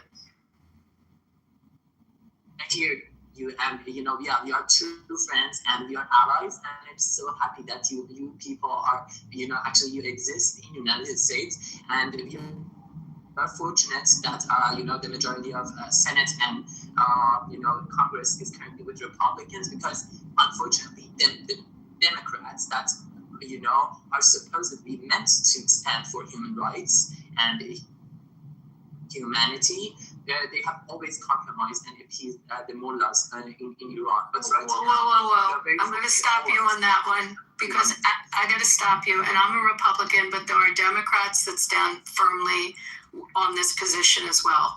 I'm not going to say it does cross over party lines. There are some very strong Democrats that have been against they were against the Iran deal. They went up against Obama on it. Not all of them, but there were some. And there are Democrats that are very loud and vocal on this. So it does cross over, and I'm not going to get political on it, because I would look at members of Congress like Josh Gottheimer and Jared Moskowitz, and go through the list. Richie Torres, Susie Lee, they're strong about this. So let's not take that away from some of our better members of Congress. Also, my own senator, who is a Democrat, is absolutely strong on this, Jackie Rosen. So just you need to be fair on that one. Sorry, I have to jump in on that. But what do you mean by being strong? I know that they sponsor legislation, they support the sanctions. No, look at the records, their voting records, and their support of stronger sanctions, and their support. No. I know. Do they support a war? Do they support a war against the regime? Because has a war on the regime been brought actually in front of Congress? Do we had a vote on that yet? I mean, tell what we've had a vote on. They've supported. I'll post some voting records if you want to see. Well, I've been trying. Yeah, I would like that, but I don't want to bother you. But the point is, even in their verbal stances, it doesn't mean if they just condemn the regime. Action, real action. Sanctions is additional squeezing and sanctions something that shows support. Sanctions help. Yeah, sanctions help, but at the end, how it is going to make a difference if you leave the protesters to their own. I mean, what will sanction do? It will make the regime's hands, the regime's work harder, of course. So it helps us, the Iranians. But at the end of the day, if a regime is going to change, we have to, confront with this regime, and we are empty-handed. We don't have any weapon, and they simply massacre Iranians. So the final answer, the ultimate solution, is military intervention.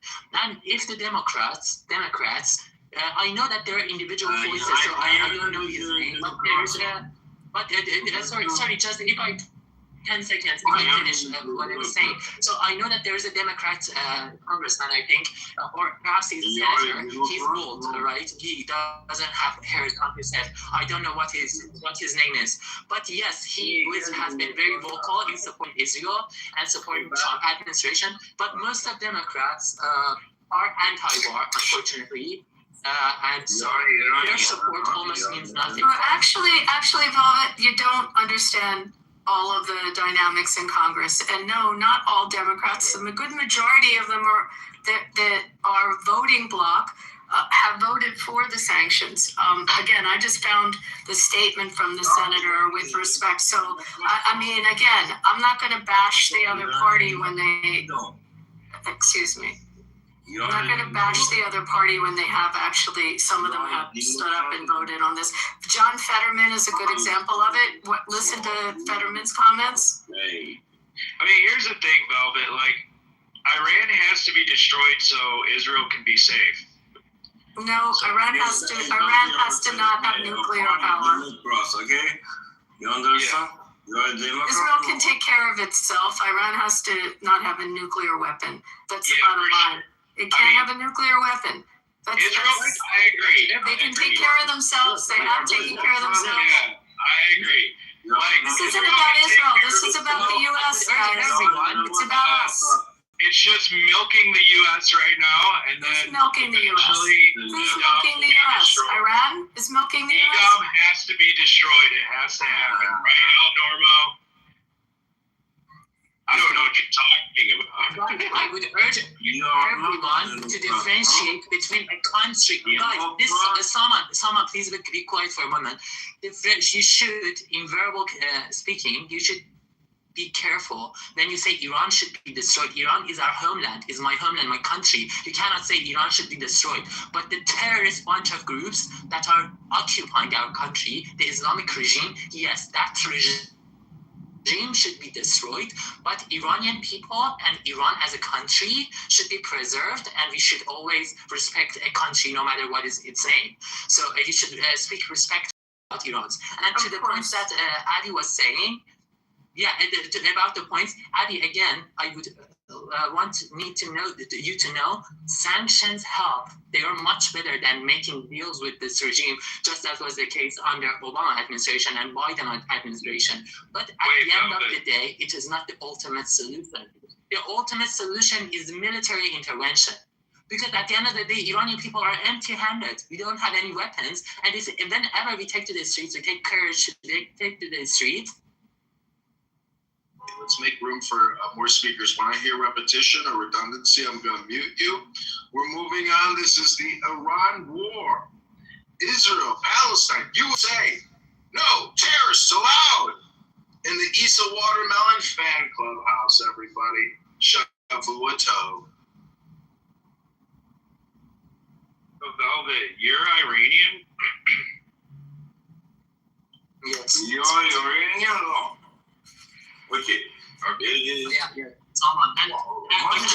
John, you don't have a chat, so I can't post the voting records. This is anyone can look them up. I really just want to be Jewish because they're so good at making people hate their own people. It's overpowered war tactics. Just propaganda. Want to location? I'm Iranian. Okay, vas-y.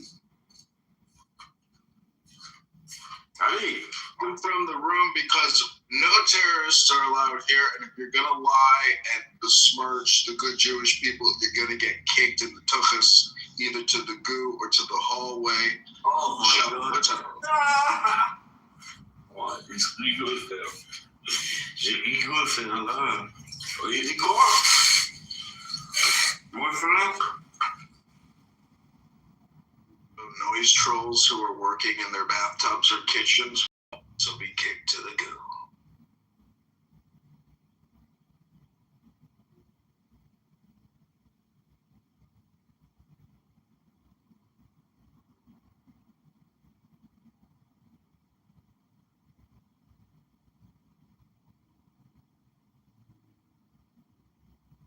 Abby, your main contention is Iran should not, cannot, must not, will not get a nuclear weapon. And we've already dropped 2 massive bunker busters on their nuclear program. What's next? Okay, can I read you something, John? If that's okay. So we've got something like 150 plus strike-capable planes stacked up to hit Iran right now with the arrival of the second carrier group. Israel used about 200 planes during the 12-day war, so that's close to about 400 planes right now that are there. Iran has an estimated stockpile of about 3,000 ballistic missiles. That's what's left after at least probably close to 50%, somewhere between a third and 50% were destroyed during the 12-day war. Thank you so much. Let's say a third of them are short range, 10 sorties that no longer have a ballistic missile program. It can get a little messy. The U.S. operates 72 B-52 bombers that can fly anywhere. So if Iran starts playing games in the Gulf, the U.S. can start to, at that point, do carpet bombing. I mean, just look at what war power is there now, and what they could possibly act up and do. And your military, you probably understand that better. I'm just reading some of the stats on it. And with respect, Velvet, I put in a bipartisan bill by Rosen and McCormick from Pennsylvania, Rosen from Nevada. So just to give you an example, but I'd look at John Fetterman's statements also. I mean, recently just cast a vote, which turned the tide, right? He seems to always be like a linchpin. He is a linchpin. He's kind of the new Manchin. But I'll call out the Democrats when they should be called out. But on this one, the majority of are not crazy Ilhan Omars. Some very normal ones.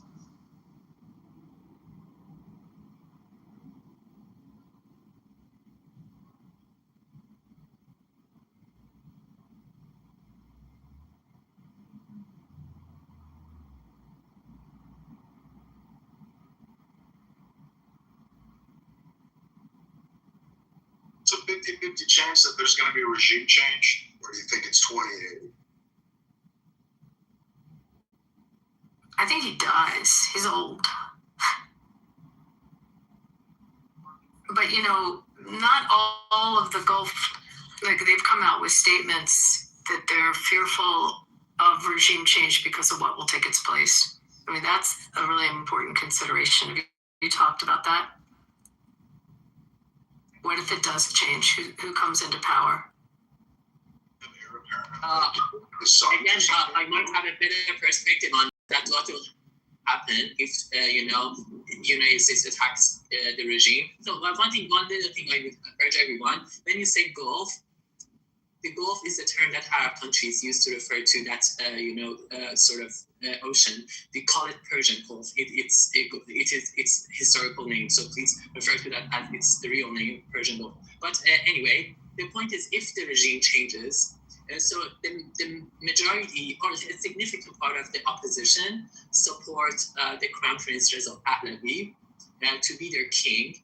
But even myself, I, as a person who opposes the Islamic regime, I'm not necessarily a monarchist, but I am united behind Reza Pahlavi for now. But in a voting, in a ballot box that it will happen after the revolution, after the regime change, I would probably vote for a republic. And my leader is Masih Halinejad. She's one of the opposition figures. But for now, the majority of the opposition are behind Reza Pahlavi. So Reza Pahlavi will emerge after the regime change. But I would urge you to know that it's also what Reza Pahlavi's path is. He's not saying keep me in and keep a monarch. He's saying let's do a just election, and then you can pick if you want to have a monarchy or you want to have not monarchy. So I think that's why people want Reza Pahlavi in place, so he can create a clear path to a better future for the Iranian people, right? He's not necessarily saying, I want to be in power and it's only me. He's saying, listen, I want to be able to help, and I have a portfolio put together on how I can help with the conversion to make it an easy transition to make it better for the Iranian people. So it's not like what happened in Iraq. And even if it is a monarchy, the result of the ballot box, it will be a democratic monarchy, just as most of the European countries, just as United Kingdom, that the king has just a constitutional stance, but the real power is in prime minister's hand. So in any way, Iranian people are fighting for democracy. We want democracy, but it could happen in a republic form, or in just as United States, or in a monarchy form like United Kingdom.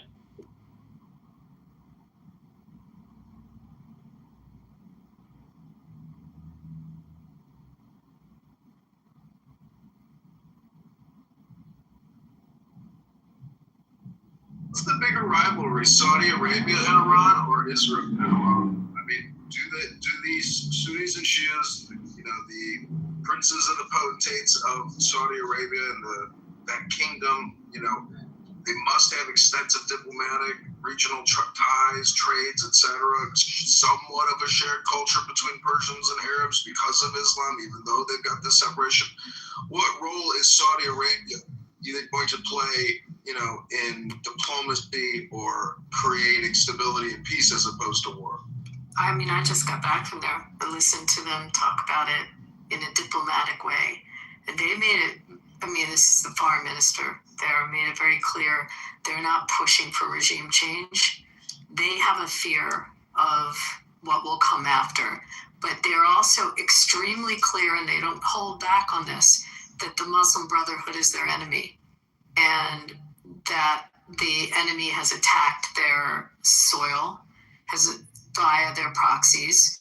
They've taken fire from the Muslim Brotherhood, and they're not supporters of it. Like to see the Brotherhood gone. So they take a pretty strong position about that. But that they were very clear to say that they're not advocating regime change. So it's interesting how they position themselves on that. I think they see themselves as a economic force in the Gulf region, as they have been. And, I'd also look at some of the squabbles they have with the UAE right now and how that's playing into it. But, they're hell-bent on developing the train lines and the fiber optic lines and, getting out of the petrol business. So there's lots of positions with respect to their Vision 2030 and where that's taking their nation and where they see themselves as a regional player as well as a world player. But with respect to Iran, it's definitely their position. I don't know if that makes any sense, but that's what the guy said, and that's what they've published. Say they want to get out of the oil business. Do you know what the market cap of Aramco is? I looked it up. Yeah, but they're very clear in their Vision 2030 to diversify and get into tech and get into these other industries. And, they're handing out money to companies coming in that want to build infrastructure in their nation, doing that. Hospitality being one for sure. And they're spending a lot of money on it.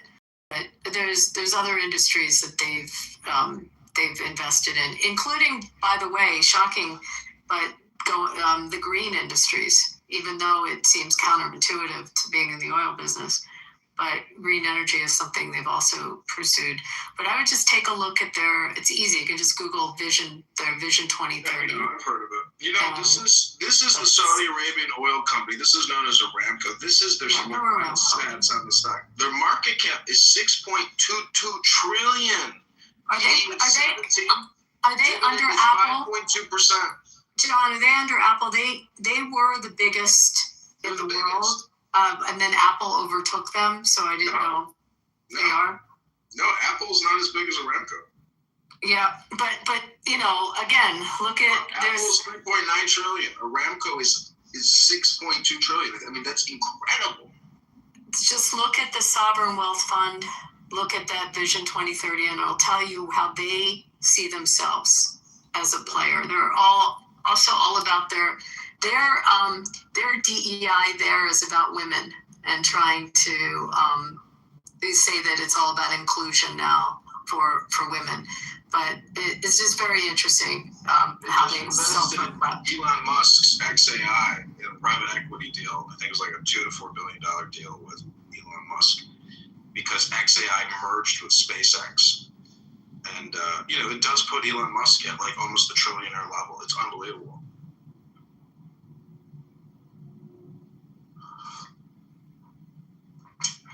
But, I think historically, wars and debts and all this chaos is really, I'm more worried that there's going to be a war because it's going to shift the attention. But, it just seems to be convenient when a war happens to break out. And, I've heard so much chatter that, I'm pretty concerned.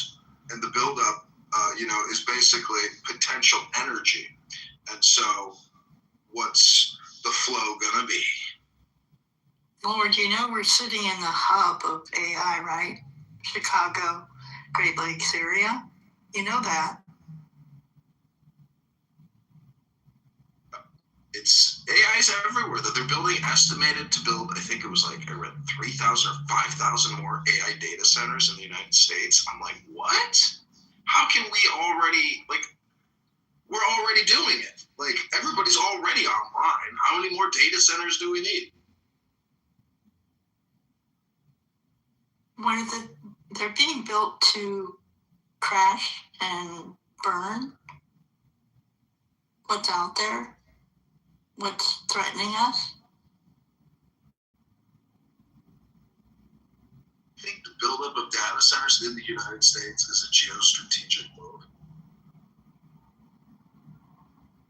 I think it's what's going to make us dominant.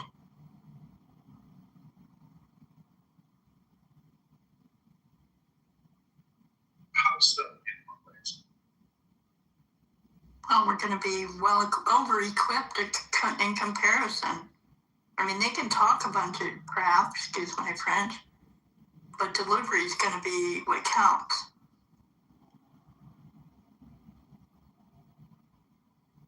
You don't think the AI is making people lazy and stupid, though? No, that's a different kind of AI that I'm focusing on.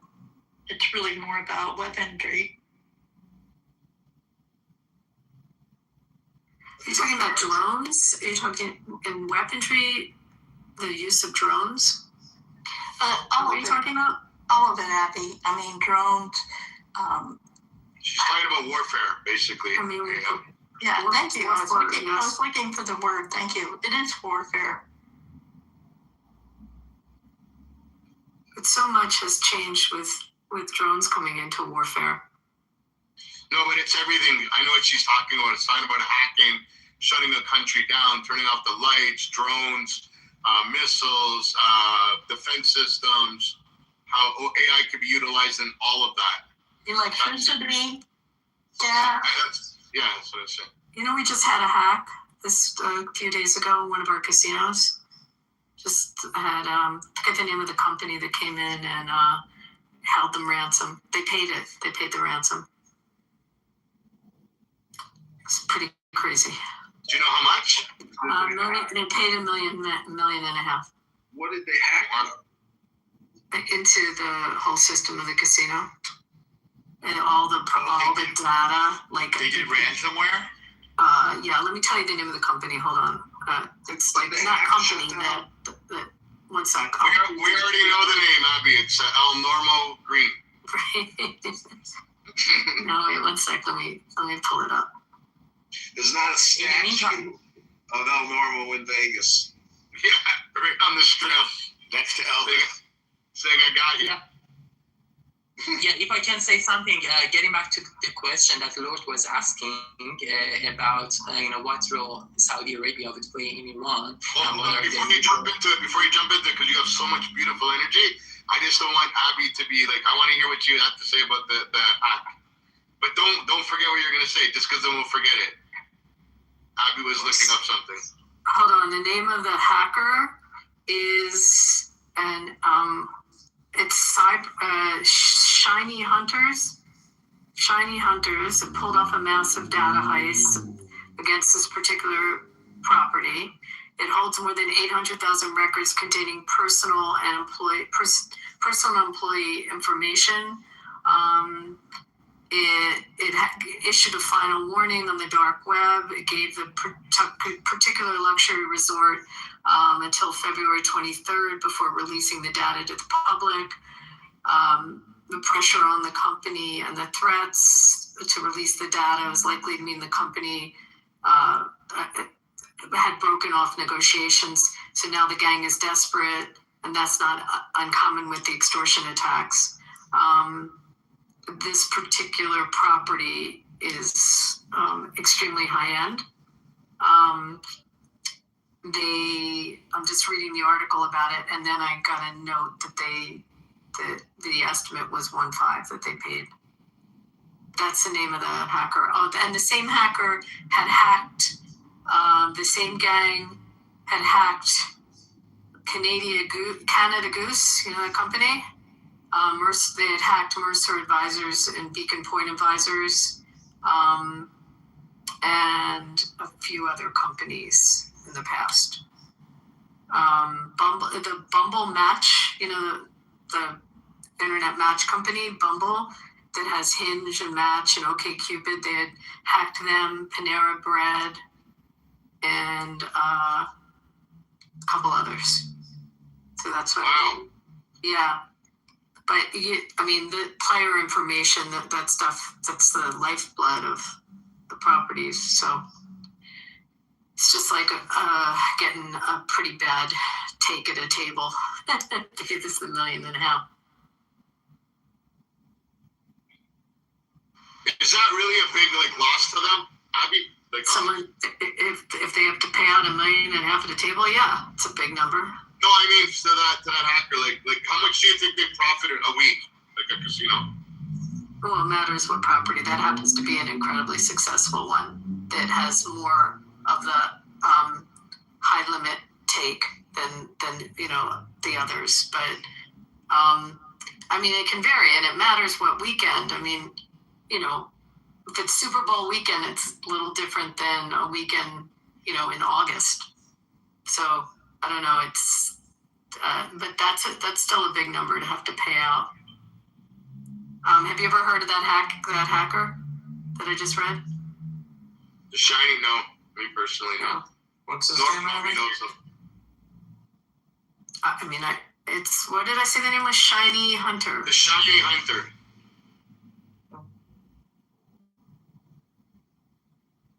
Sorry, you can go back to Iran. No. Yeah, sorry, Velvet. Go ahead, buddy. My fault. Already shiny people. Can I just say shiny little people? Huh? The good news about Clubhouse and, you know, the Iranian agents here, like Soren, etc., is that that's the best they got. I don't think there's that much to maybe worry about.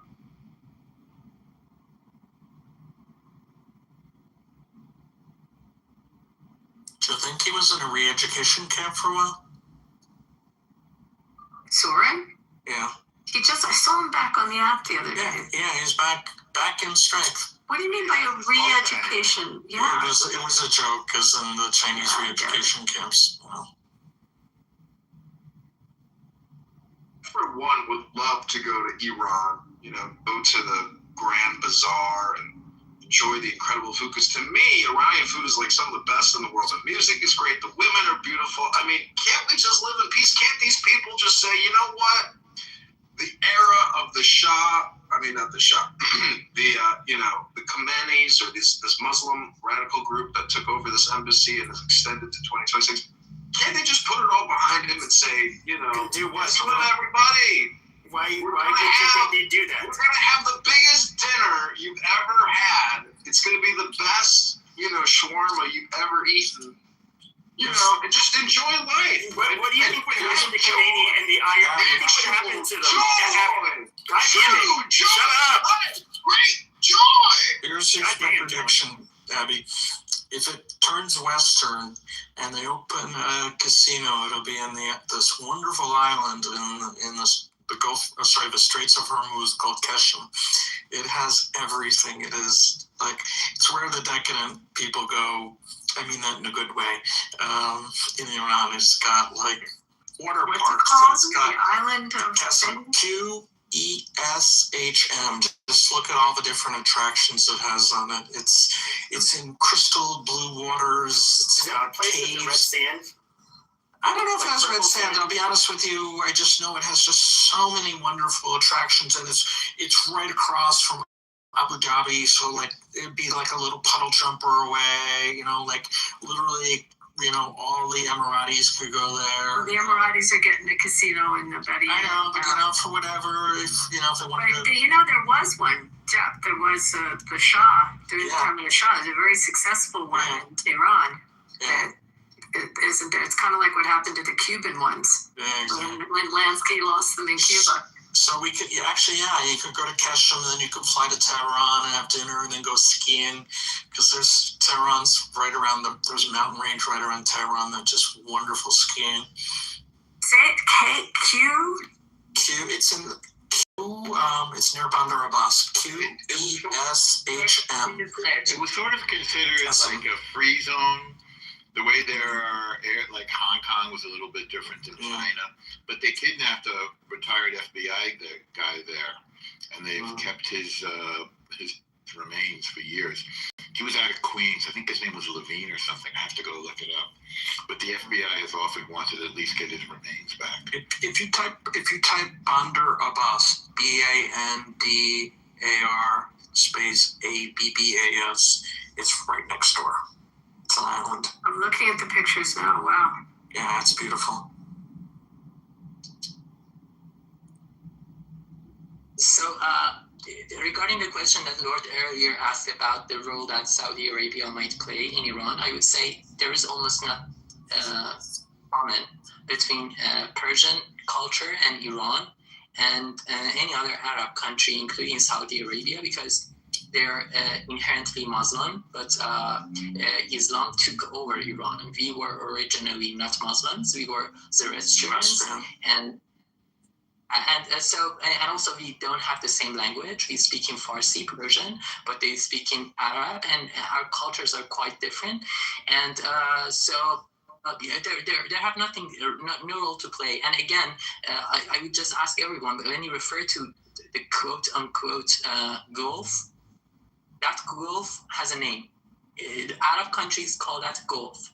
But the historical name of that area, body of water, is Persian Gulf. So, yeah, please name it as such. But Velvet, you speak eloquently, but Americans are sick of dying to free other people from their oppressive regimes. We're willing to fight a war. Please let me finish. Don't interrupt. Americans are willing to fight a war to destroy the nuclear capability. But no Americans are willing to die to free you from your oppressors because, and I'll land my plane here, a shitload of Americans died in Afghanistan and in Iraq, and we got no fucking gratitude from anyone. So Americans are not dying to rescue you. If you want us to die to rescue you, please fuck off, respectfully. First of all, you are a very rude person, because there's no need for you to use language. We can speak respectfully to each other. So what we demand from not just the United States, but the whole international community is not boots on the ground. People will overthrow the regime if there is an equalizing factor in place. So all you need to do, not just for the benefit of Iranians, but for your own benefit. Because the regime wants to destroy your country, whether you like it or not, whether you accept it or not. If you don't act now, sometime in the future, in a few years, they will talk in either nuclear language or ballistic language. You cannot just ignore that fact. From age of 7, they teach us every single day to school, in new schools, to chant England, death to America, and death to Israel. It's part of their ideology to destroy your country. And about the comparison that you are making, and I'm actually sick of hearing it in the propaganda and mainstream media, that people are making false comparisons between Afghanistan and Iraq and Iran.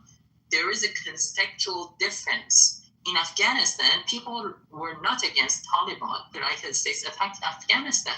In Iraq, people were not against Saddam Hussein when the United States attacked Iraq. Even now, Iraqi people are speaking highly about Saddam Hussein. But Iran's society, as I keep repeating it, Iran's society is a progressive, freedom-loving people. We want democracy, women's rights, LGBTQ rights, separation of religion from power, all those progressive values. So you cannot make that comparison. And for 26 years, we have been fighting with our bare hands with this regime. But we do not beg your support in any way. We demand, and not just yours, the whole international community, because first of all, it is a humanitarian issue, and second, it is for the benefit of the global safety and security, because this regime is an extreme terrorist funding regime which are using our wealth, our oil, to fund terrorist organizations such as Hezbollah, Hamas, Hashd al-Sha'bi, Fatemiyun, Zainabiyun, Houthis in the Yemen, all those terrorist organizations are not only being funded by this regime, but also are being weaponized by this regime, and you cannot ignore that. And please, again, don't use that language to me, because if you repeat it, I will use the same language as you. It is in your own benefit to fight this regime and take the Iranian people's side, because Iranian people are the true friends of America. We don't hate America. Just as Iran. Nobody gives a fuck about This is the biggest Be nice. Nice. You're saying you want to bomb Iran to free the Iranian people, where masses of Iranis don't want to be bombed or have regime change. This is this same Bahawist and Israeli rhetoric you hear on Clubhouse for the last when Masa Amini happened. It's been happening forever. So the only thing that's changed is now, after multiple CIA attempts to overthrow the regime, and it still had support from the people, now what's happening is the Fifth Fleet is going to stand and bomb the crap out of Iran, take out Iranian leadership, and then what's going to happen is proxies and militias like the Kurds and the Baluch from Jindala from the south, which has already been funded by CIA, is going to come break Iran into pieces. That's the reality. And there are people sitting here that are happy that this is going to happen. That's the sad thing. A nation is going to get destroyed. Iran is not going to be broken into pieces. It has such a long history of being one. There's not one unifying factor. The Azeris and the Kurds want their own independence as minority. The Sunni Baluch majority in the south, they want their independence. So what's going to happen? Look, Iran lives in the same bubble. Look, there are outside forces that do not want this to happen. Look, the Turks don't want the Kurds to get independence because that'll put pressure on their Kurds. So they're going to prevent that from happening. Let's take the Azeris. If the Azeris joined on, they would disrupt the demographic profile of Azerbaijan, because there's more Azeris in Iran than there are in Azeri proper. So that's going to mess up the current president. So he's not going to want that to happen. And he'll hold on. Sir, he's talking, sir. He's talking, sir. Wrong. I'll just give you a fact. When Masa Amini riots started happening, Kurds were doing an armed rebellion in the north. And if you look at the surveys at the time, they still wanted to be part of Iran. Like, if they didn't care, they wouldn't do anything. Like, they honestly, look, it has been such an integrated country for centuries. They're not about to break apart. It has the highest potential for balkanization, I grant you that, but it has the least likelihood to actually do so.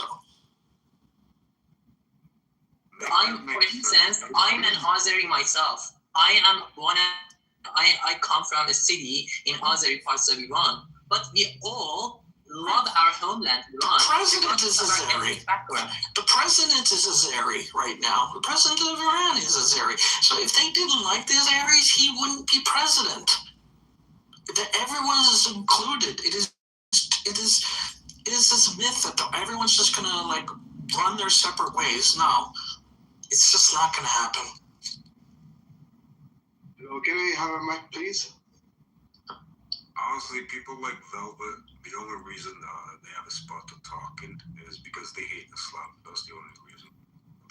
They're not. This is a political discussion. I won't deny that I'm not only Islamophobic, but I have Islamic trauma. We have suffered under Islam. Nobody cares about that, though. That's the thing. Also, Marco, he has the right to feel that way. He has the right to feel that way. You can point it out, but like, whoa. You can point it out, and it's okay to point it out, but... I'm not done. Velvet, it's the United States that put Iran under sanctions for decades, and the reason why our economy is such a shithole, it's because of the United States. And you're asking me, why did that happen? Why was it put under sanctions? It was a cool thing to take a bunch of American citizens and hold them hostage. That was it a cool thing to call for the death of America and the death of Israel and to export terrorism? Marco, 444 fucking days they held us hostage. You think that was okay? You think that was okay? God bless Ronald Reagan, man, for getting them out. They were put under sanctions. I'm saying they were put under sanctions by the United States, and their economy went to shit. Right? Now, maybe if they played nicely in the world community, they wouldn't have been put under sanctions. It's fucking ridiculous. You're fucking insane. You're looking at one side of the equation. You know, How many you give them Americans a died as pass. a result of Iran? Shall we talk about all the Americans that died? Bombs that went off Let's talk about Hezbollah. Let's talk about, let's see, we can go down to South America. We look everywhere where they funded Hezbollah, they funded Houthis. I mean, do you think that how many Iranians were wrongfully punished because of all that? I don't know, you tell me. No, the Iranians, if they suffer due to sanctions, 100% of its responsibility is with the Islamic regime. Because first of all, it is the Islamic regime that desires to defeat Israel and ultimately desire the United States. That's first. And the second reason, the sanctions are irrelevant. Because no matter how much income this regime has, you're stupid. That's the slogan for operating, okay? Otherwise, they hold no regional power. It's just a fucking slogan. No, it's not just a slogan. It's not just a slogan. If it is, why do they fund Hashd al-Sha'bi, Qatar Hezbollah, the Hezbollah itself, Houthis, all those terrorist organizations in Syria? They were keeping it's the only way that they hold power in the region. It's the only way they operate in the region as a big player. It's almost like that. What are you talking about? Are you fucking dumb? You are contradicting yourself. You are contradicting yourself. So how am I contradicting myself? I'm saying that you're supposed to exert influence in the region. No, because that's policy to confront the United States in the region. Because there is no way for them, for the technology that they currently have, to confront the United States in the U.S. soil itself with their ballistic missile. But the way they can confront the United States... That's why it's just a slogan.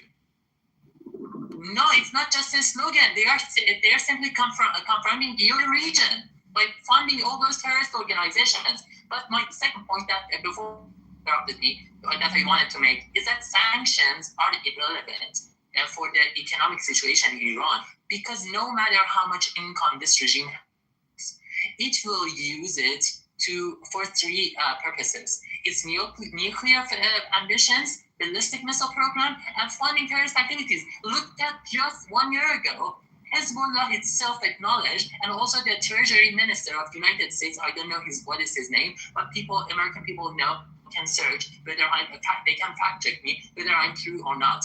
Just during the past year, they have funded $1 billion, although the country is under financial misery.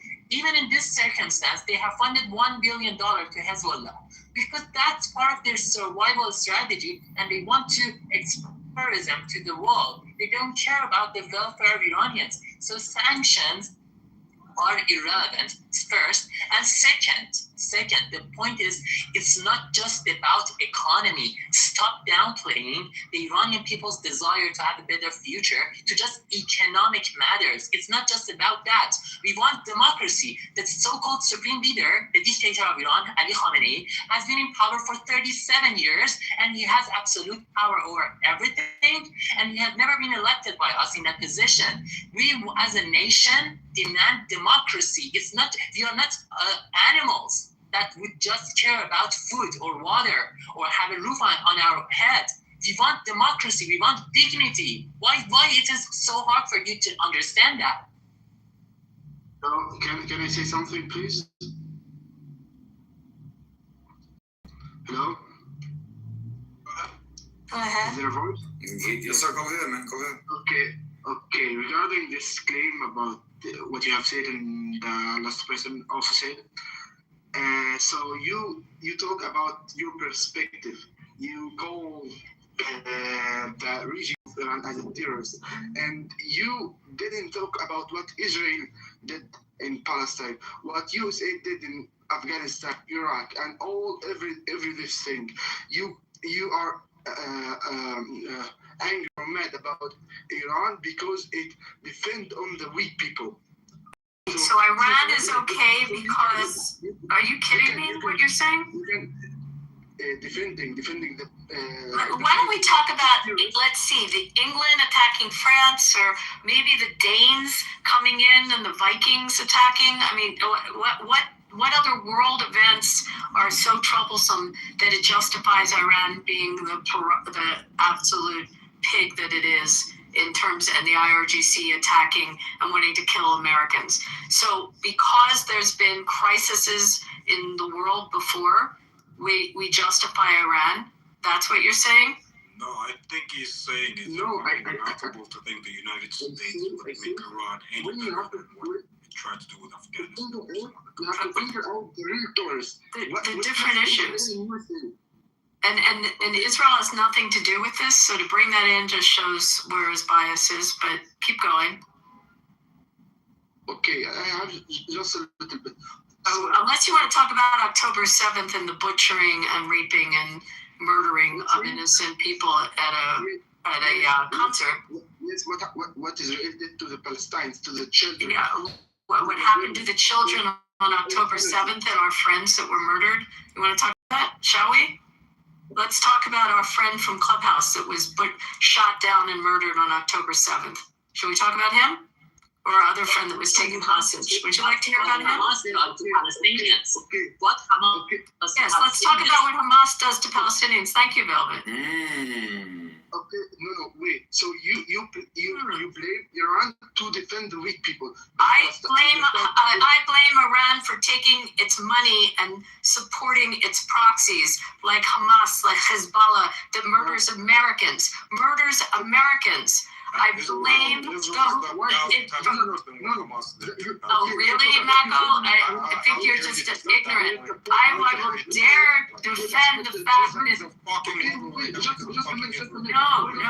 No, my dear, you're wrong. Just a minute, please.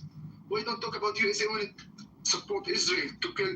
Yeah, it should support Israel because Israel is an ally and it helps the United States with intelligence and it's a democracy, unlike... Israel's a fucking belligerent state. Yeah. Mako, I think you're a belligerent asshole. Not even for itself. Trump just said that he supported that guy of Syria called Shara when he was in...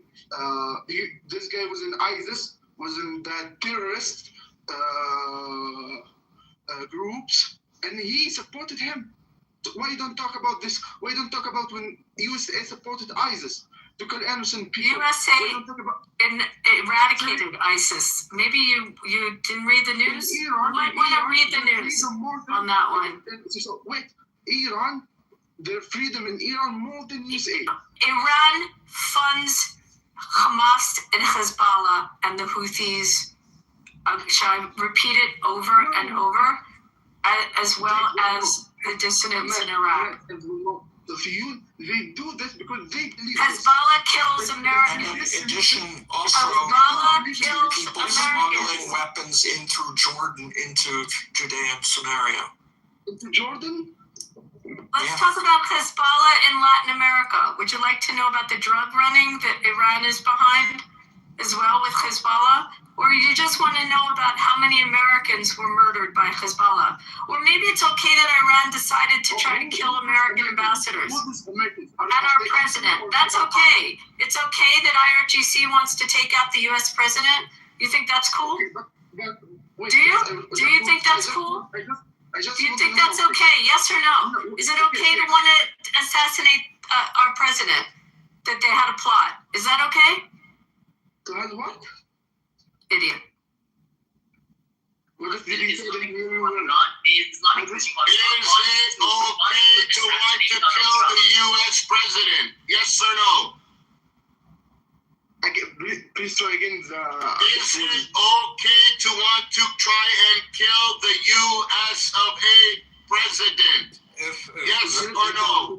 People have their way. Is it okay to want to kill the U.S. president? Stop interrupting. Fuck it. Is it okay? He knows exactly what you're saying. He's just playing dumb.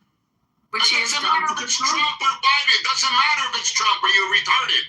Is it okay to kill a president? Is it okay? Fuckhead. Is it okay to want to kill a president of the United States of America? Yes or no? Yes. To kill Trump, yes. Okay, you're retarded. Honestly. fucking dummy. Well, I hope this app is monitored. I pray this app is monitored. They say they're doing it. It is. And I just made a report too. Wow. Homeland Security, piece of shit. So, Marco, on to you. Is it okay to kill a U.S. president? Suck my dick. Okay, both you guys are dropping. Later. Fuckheads. You guys are such scumbags. And there you have it. Why do we give them airspace? I don't know, but when you actually ask that question and they're boxed in and they give you their honest answer, it's frightening. But that's what's out there, and that's what's come on to social media. If you go on Instagram, Facebook, Twitter, this is what we get. You notice a lot of these terror supporters are all into like homosexual activities. They all want you to suck their pee-pees. Why is that? That's what they resort to right away. No women will do it. Question right away. They're like, "Give me fellatio, give me head." Like, who does that? People not getting it.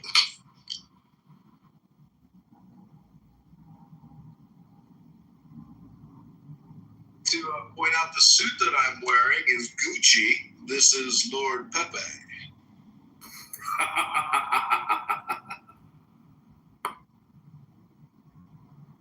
This was in one of Abby's luxury Vegas casinos. The first time I went to Vegas, I stayed at the MGM for 2 weeks, and I went with about maybe $10K in the bank, and I think I left with like $1,200 in the bank.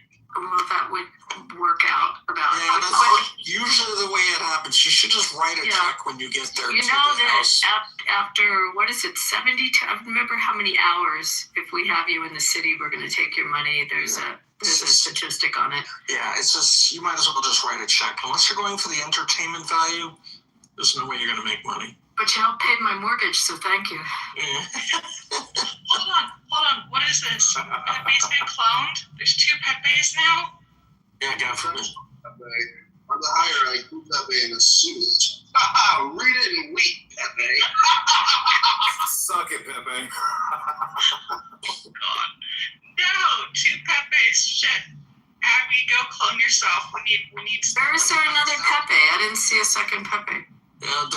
John's is Lord, and he's in the upper left, and Pepe's second row on the right. Pepe, are you there? Yes, Lord has Pepe's. Yeah, I'm here. Quiet. He's unusually quiet. Yeah, Lord has Pepe's picture.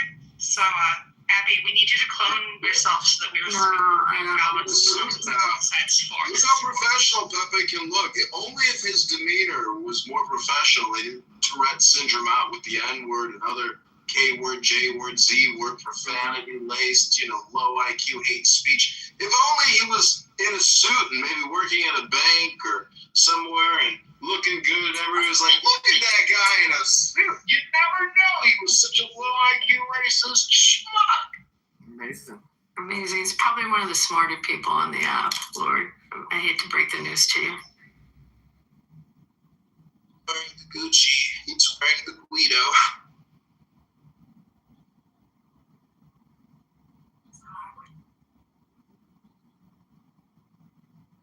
Welcome back, everybody, to Ironic War. We've been listening to individuals discuss what could possibly be the regime change moment of the 2026, historical event. Because I got a history book here, and I was reading yesterday about how this British ship capsized from a U-boat attack, and 800 British soldiers lost their lives. And I was like, God, what a tragedy. If you think about how many people that impacts, that's like, if each person who dies is 3 close people, that's 2,400 people destroyed. Those relationships, super traumatic and great tragedy. And so I'm just wondering, if the Iranian government is shooting protesters with machine guns in the streets and those piles of shoes are real, and they're just indiscriminately murdering people in the distance with rifles, that's pretty fucking crazy. And I gotta say, if I lived in a city like that and the police, and I saw it with my own eyes, and the police were indiscriminately murdering people from a distance with rifles, well, god damn, that's fucking crazy. There's repercussions for that, with the law. And attorneys and lawyers and other police and federal agencies and those people who murdered those people would be arrested, photographed, booked, put in the news, and there'd be repercussions for those murderers. So, man, when your grandparents left you a good system, it's like that, somebody come and support you from the system. But for ours, it's just systematically we get killed. There was snipers involved also. Do you know the gun Dragunov? They have hit people with that, man. Imagine that. There is actually footage from Iran that they were like smoking meth before shooting people. There is actually the proof of that. I can send you the link. They stormed into hospitals and shoot, release fire to the injured protesters who were actually being treated by the doctors. And there are several footages and videos that the protesters have been shot on their head while still they have medical instruments on their face. So it exactly showcases and proves that they have been shot in the hospitals. So doctors and nurses, several of them, a lot of them have testified for this. So yeah, you have no idea about the atrocities of this regime. Yeah. But Velvet, were you just expecting this kind of brutality? We have seen it like a few years before that. We know they're going to kill people, but even us, we were not expecting this much brutality from them. It's like we were shocked for a few weeks. Exactly. So we as Iranians, we know the nature of this regime. So this is a regime that stones women for act of adultery. I can name lots of women that have been.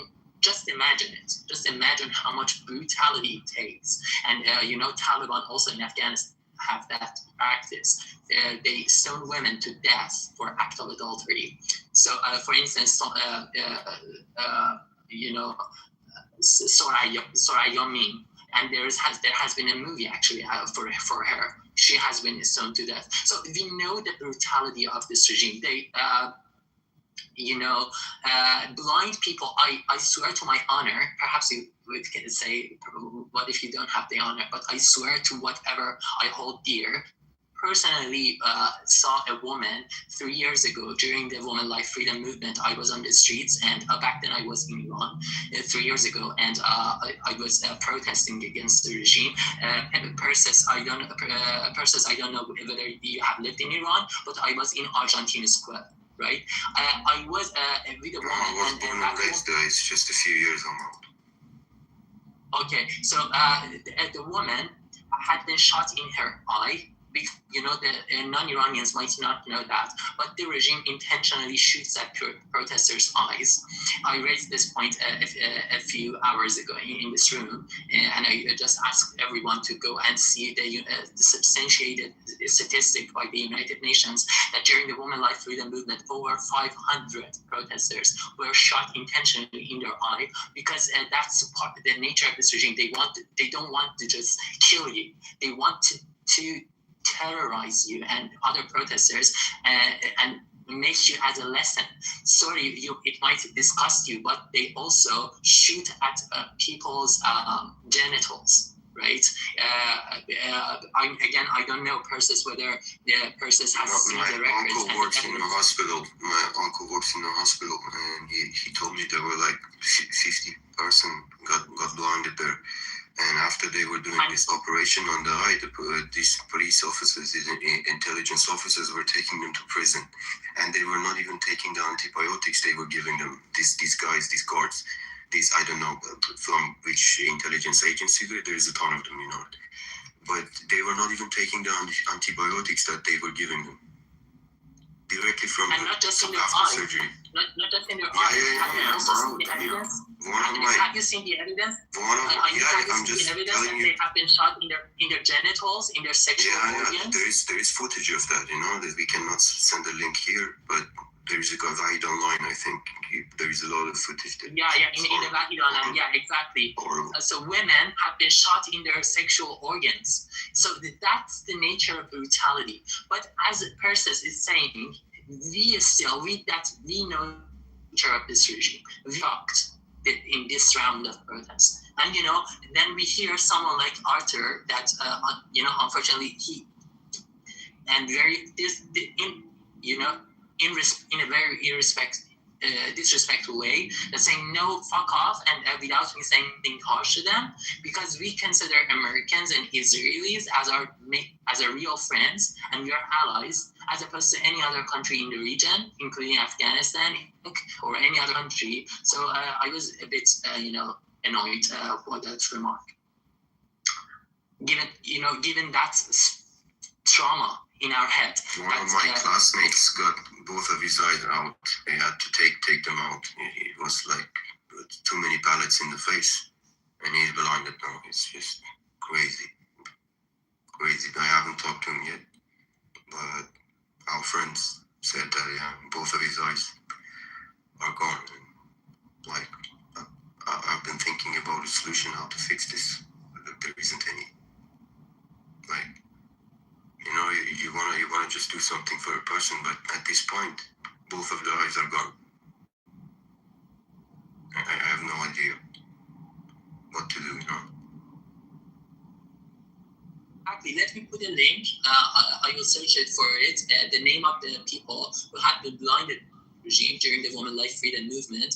But by the way, again, for non-Iranians, the Women Life Freedom Movement started because a woman named Mahsa Ajina Amini got murdered in custody of the so-called morality police because she had not worn enough hijab. So that's the nature of this regime. They imprison women for not wearing enough hijab. So when Mahsa Amini got killed, the people across the four corners of the country took to the streets and chanted against the regime. And so it showcases how progressive Iranians are, and they are fighting for women's rights, for instance, as opposed to other Muslims in the region that they don't care about women's rights. So for instance, in Afghanistan, Taliban precludes women, to go, even girls, to go to the schools. But, Iranian society is a very progressive society. But during that round of protest, I will put a link that you can see the people who were substantiated by the United Nations, that they have been shot in their eye. They have been blocked. And I can, you can see the evidence. Most of the women, after they detained them on 8th and 9th January, they were normally practiced not just the people of your own country. When somebody is Muslim, they have raped them so much. Most of them, after that, they were killed. That in this cemetery, when the families were going to take the bodies, they were saying, no, we have to open the uterus. They were taking the uterus out because there was evidence inside. It's just, even us, I was beaten before in Iran. I got injuries back in home, but I wasn't expecting this much. I just hope they see the fucking justice in a few days. It's just, it has been 2 months. Nothing has happened yet. But I just hope that they see the fucking justice someday soon.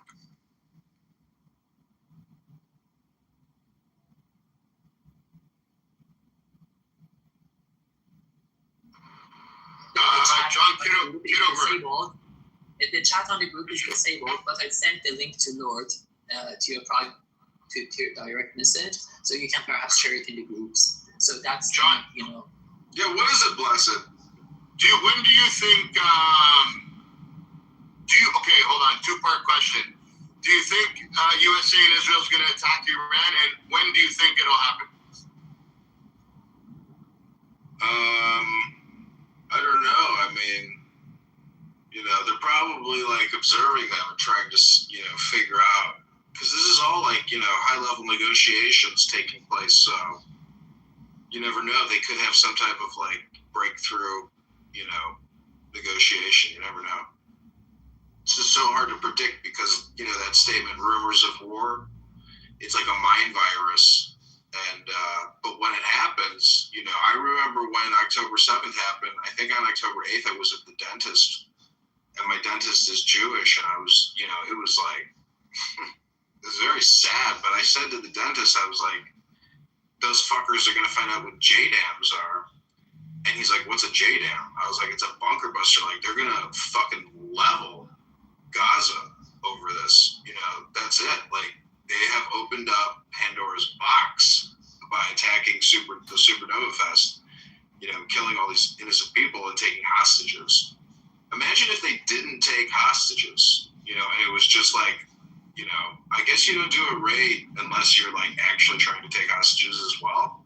But anyways, all I'm saying is, in this reality, war is the status quo. It's not the other way around. However, even though we know that, we meditate on peace because you never know, because history is full of situations reversing with just the touch of a feather. It didn't take much, apparently, to like prevent, you know, horrific bloodshed. So there's always breakthrough moments, but there's also breakthrough bombs. And terrorism sucks. And in my opinion, the Iranians don't have it in them. To me, they're pretty smart and wise, and they have been taken up. It's, you know, this is wild. So we'll see what happens, you know. It's possible that there's higher levels of intelligence in Iran that can prevent internal bloodshed and external conflict. It's possible. Those things are possible. Thank you, John. Do you got time for 60 seconds of Tanya? You, Rabban Shalom, have your Tanya nearby. Because there are followers of the Rebbe who say Rabban Shalom is extremely useful.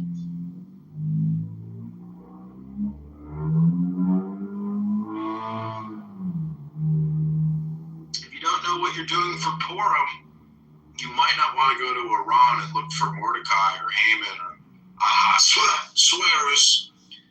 You know, how do you say that guy's name? The king of Iran back then? What's his name? Ahasuerus, or how do you say it? English people call him Cyrus, but in Persian we call him Kurosh. In Persian it is pronounced Kuro, but in English you call him Cyrus. Mm-hmm. Well, you know, Mordecai whooped his like executive's ass, right? What was the bad guy's name? Haman, Tashin. That was a few centuries after that. That's He made a cookie out of him, put him in a triangle. Yeah, he made a human.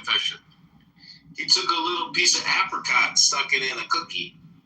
And then, do you guys know the story of Mordecai and how he, beat Cyrus and his? I would love to hear it. I'm not lying. I would love to. No, it wasn't Cyrus actually. This story happened a few centuries after that. Ribono Shalom. There are those who say that Mordecai can teach us everything we need to know about how to defeat the terrorists in Iran, or the killers, or the assassins. I have no idea, but I would be happy to listen. What's the story? But I know it's located. Their tomb is located in Hamadan, inside Iran.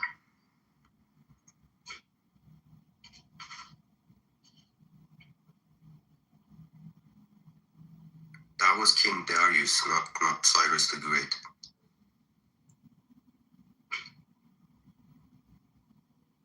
King Darius. But Haman it's actually a very funny story, because you think Mordecai is like this amazing prophet and really nice guy, but he even makes fun of Haman to his face and like double insults him, kicks him. Like Haman helps put Mordecai on like a horse or something, and then Haman kicks him. It's just like so funny. It was because no matter what Haman does, he's screwed. but he's also a prick attempting to assassinate Mordecai. So it's like, you know, who's the asshole here, Mordecai or Haman? Haman's trying to fucking assassinate him. Like, you know, you can at least. Haman is the asshole. Yeah, the prime minister is the asshole.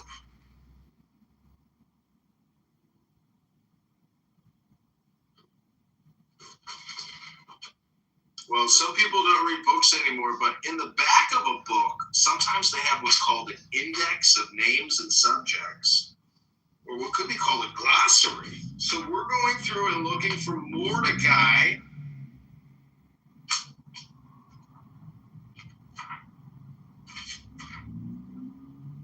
And Mordecai is not an anagram for more dick. Mordecai. Here we go. Book of Esther, 15253. 15253.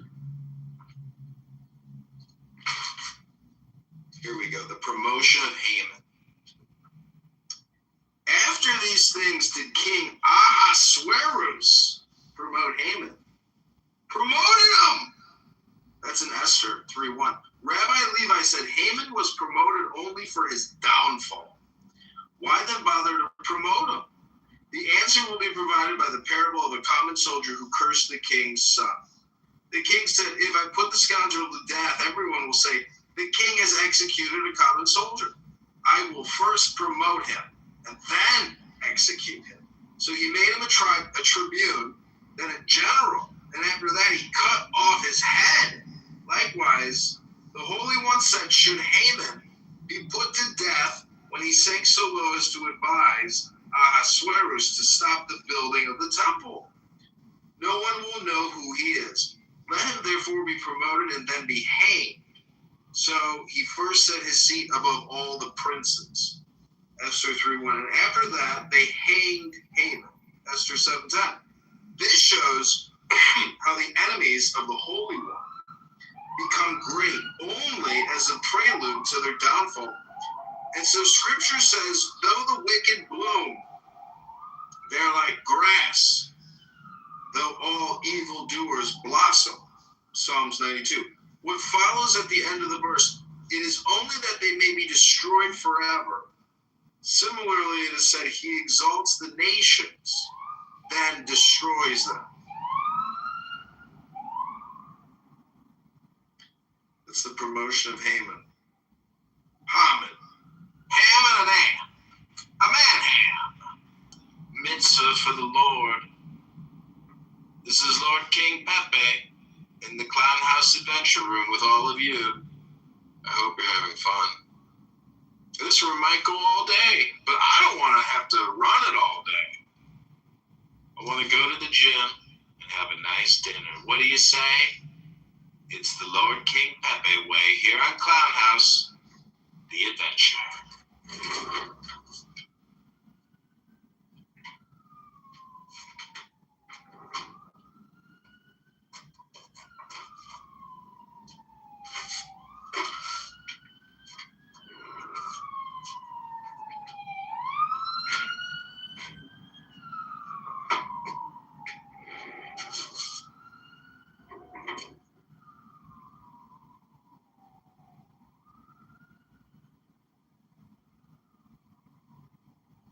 So it looks like all of my accounts I'm the only one left. The show's over, apparently. I'm all alone. So we're going to play a little music.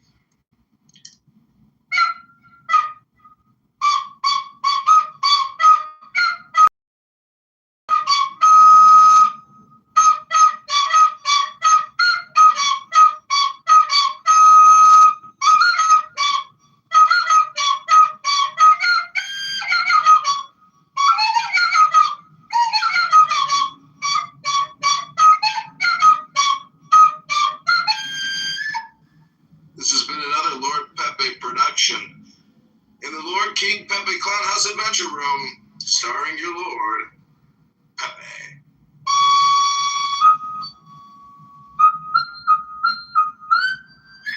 Lord Pepe. just remember, everybody, the law of the strong, this is our law, and the joy of the world. Do what thou wilt shall be the whole of the law. Thou hast no right but to do thy will. Do that, and no other shall say. Every man, every woman is a star. There is no God but man.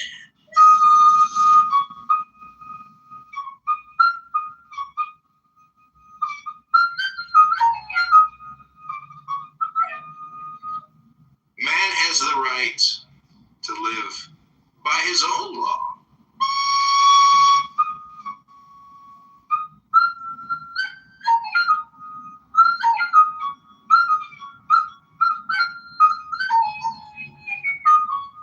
To live in the way that he wills to do, to work as he will, to play as he will, to rest as he will, to die when and how he will. Man has the right to eat what he will.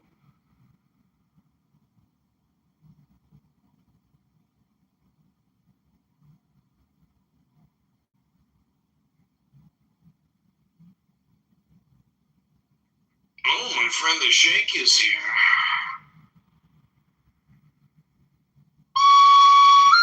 To drink what he will, to dwell where he will, to move as he will on the face of the earth. Man has the right to think what he will, to speak what he will, to write what he will, to draw, paint, carve, etch, mold, build as he will, to dress as he will, to burp as he will. Man has the right to love as he will. Take your fill and will of love as he will. When, where, and with whom you will. Man has the right to kill those who would thwart these rights. The slave shall serve. Love is the law. Love under will.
If I give up, if I lose my way, teach me the heart of God in a human pain.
Looks a lot like what we see here. I see the golden man.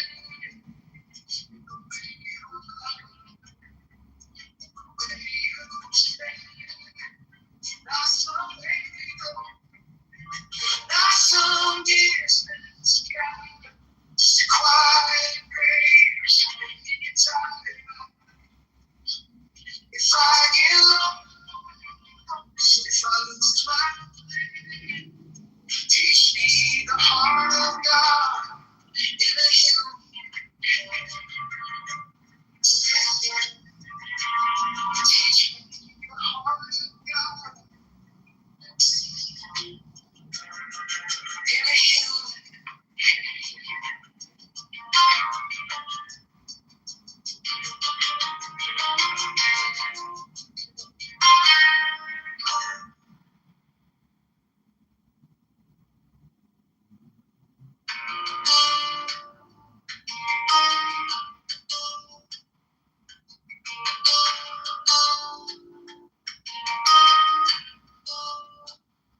You said wisdom is on man's hands. Joy is a child born in pain. Beauty is your mother, kiss. Peace is breathing through the ache and the strain. Knowledge is a quest you still keep asking. Courage is a tremor to take the stain. Morals are the lines that you draw in the sand. Virtue is what you got when you got nothing left. I see it of the golden man in the way you look, in the way you say. Not some halo, not some distance, just a quiet breeze inside your eyes. If I get lost, if I lose my way, teach me the heart of God.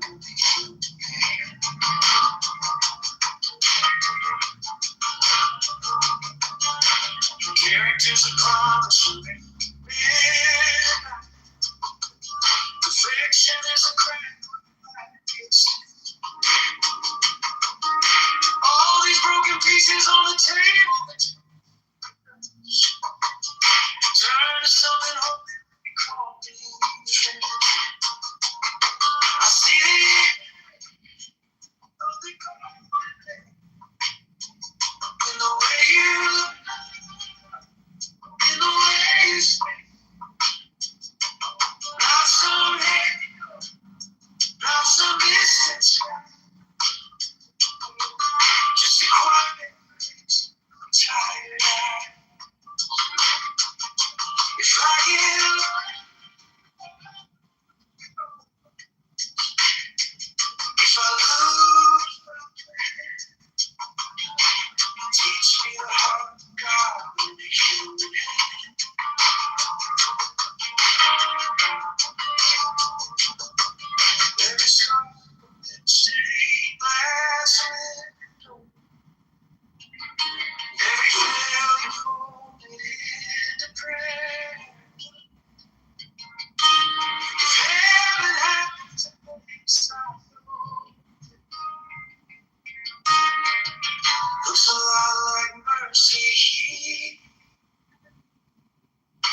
Every breath held inside your kind, so not asking me to impress.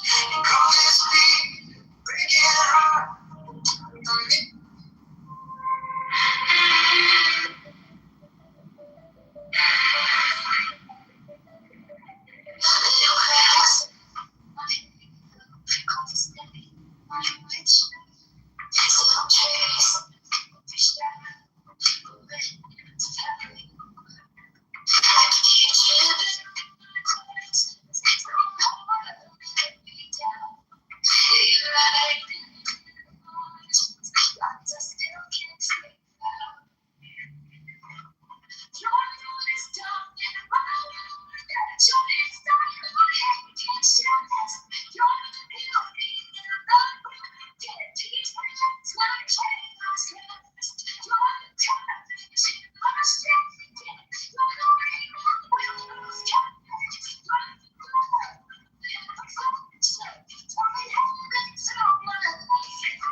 Flawless statue, but a heart that learns to stay when it's hard to offer mercy still in grace.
If not, you have to borrow from my normative framework as I know it to like instantiate something like freedom or rights that are like, you would just have a different way of doing it. I would say that's like granted by God, but I'm asking like what would you say that's ingratiated or granted by? Well, it's granted by us ultimately.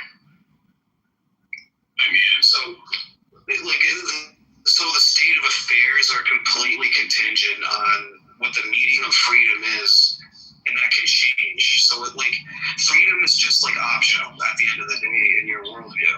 So it's not even an argument. It's not even an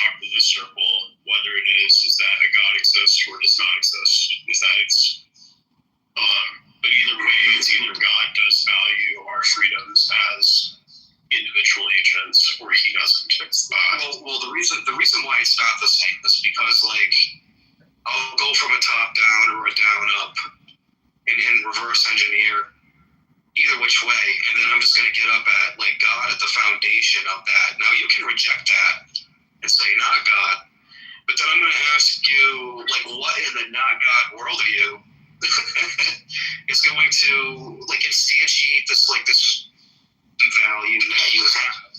Why is it valuable, and why do you get to manifest it and express it in this way? What would be the foundation of that? We're free agents who benefit from the ability to be able to make choices. Yeah, but you don't even know if we're free, if we're like literally locked into like this closed system of like, if you just get 1% more, like the 51% versus the 49%, I mean, is that really freedom? Then you have the issue, one second, and then you have the issue of like the induction fallacy, like on the secular humanist worldview, where if you're using statistics and science and sense data, gathering like hypothesis, you do come up with new ideas, but then you don't get enough time to test them. You can end up with like an induction fallacy. And usually, like one of the examples I point is the COVID issue, like locking people in their houses and forcing them to take vaccines. Yeah. So, I mean, are you suggesting that, we can't have any sort of discussions about where do our freedoms begin, like what are the basis by which, what are the limits to what we can do? What is it that our freedoms allow? Because essentially, you have one side of the debate that is, or at least it seems to be on both sides of the debate. Both of them are arguing from freedom. One of it is freedom of individuals' right to not die, to not be subjected to a disease. Any other person's freedom. The challenge I'm trying to have, like one side saying, I don't have a foundation for a moral framework, and then you have another one that does, and that can explain normativity better than the other can. So it becomes a problem of like, don't atheists and secular humanists interdepend on like Christian benevolence to just not wipe them out, just on the sole basis that they can't tell you what instantiates a right, how they believe in it, because they don't believe in anything. And it's like, well, now you have to interdepend, because it's like, why would I believe you? For in other words, like, why would I believe that you think you're a free person when you can't even tell me why? You're just claiming, well, because I'm an agent, circular reasoning, like that doesn't tell me anything. No, I just admitted that it's circular, that we value freedom as agents that are rationally self-interested. So, I mean, if you think that's, if you wanted to say that that's like a gotcha ultimately, but to me, I think if you want to do that, then I think you've essentially, that I think really it's not gotcha. I think that's actually kind of sad from a Christian perspective. But the thing that's interesting is like why, like the thing is like, why ought I believe you is like now the problem, right? And then the people you call literally crazy that believe in a magic sky daddy that like they hallucinate Jesus and think they get the Holy Spirit by it.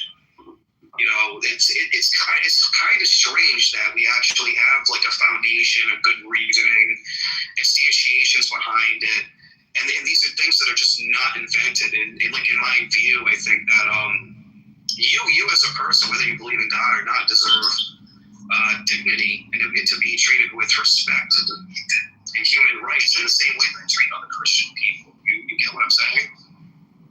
Well, yeah, I understand that, and I mean, we have a pretty good sociobiological explanation for why is it that we do value that. Specifically, you might say that, God is the person who directed that, or things like that. You may not accept, that has to be yet to be seen ultimately. Is that to me, I think it's evident, though, from our biology that we have, that it's not something that simply adding God is really just is what I'm saying. Okay, so like when you remove that step, then you have nothing objective thereby to adhere to. And secondly, when you talk about like, if I can interject here. I mean, this is kind of the thing I always hear the term like objective. I don't see why essentially we have to like debate about whether or not morality. Like, why can it not just be morality? Like, why does it matter? Basically, I'll tell you why. Because in order for us to have a conversation right now, for us to determine what's contradictory, what's not, and what we're identifying, and what it can be and what it can't be, you have to use logic objectively. You have to agree that there's some kind of objective truth of some kind that exists. Well, a second. So wait, let me finish. No, dude, you have to let me finish. You're moving on to something that's completely different. I just want to address it. No, just answer the question. I was talking about morality, not logic, not truth. You know, because those are two completely different things from morality. So can we please stick on morality? Well, you don't realize it, but for us to have a tangible conversation, right, we have to agree that what the three laws of logic are, right? I mean, yeah, and that's objective, correct? Okay. On my view, I'm going to say God instantiates that, therefore I can start taking these relational, personal, revelatory claims and start applying them prescriptively. Like I would have reasons for that. Now, when I ask you, if it's not that, then what is it?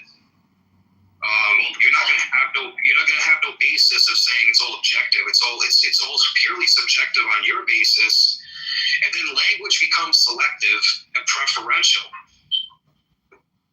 Even the normative framework becomes preferential, and yeah. Okay, so anyways,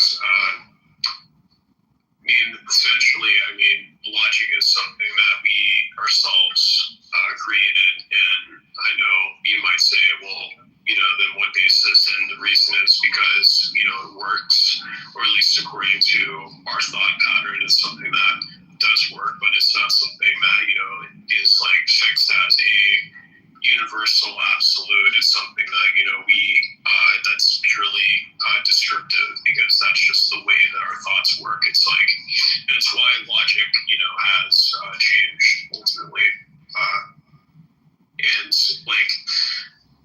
that's kind of why really I wonder if you really want to make God the arbiter of our moral our cognitive faculties, when we know how faulty it is, essentially, because that essentially means that God is responsible for creating a faulty system. Yeah, but this is kind of like, let's back up a little bit, because you were saying biological and sociological things tell you what exactly? Yeah, those may tell us about essentially how our moral intuitions forms. Why is it that we value, justice? Why is it that we value the dignity of other human beings? And we see that specifically is that if we create a society in which if we don't value our kin, we're going to cease to exist as a social species. So there you are. That we're not going to flourish. Show me where that emerged in evolutionary biology. If we want to talk about this, do you really want to divert to a lecture about sociobiology? You have an unbroken chain of evolution, and people who, well, let's just say organisms that fight for survival, and they always want the best mate to have the strongest kin. So it's not about protecting the kin, so to say. It's for survival. That is the.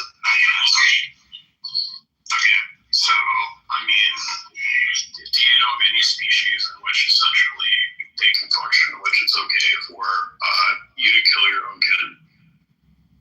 Cats, dogs, animals do this all the time. Really? So yeah, they do. There are dozens of species of cats that don't even depend on their kin to survive. So piranhas, you see them eating each other. the time. Do I have to take the colloquial use of what I'm saying here and narrow it down heavily? Is there like something you're having trouble understanding?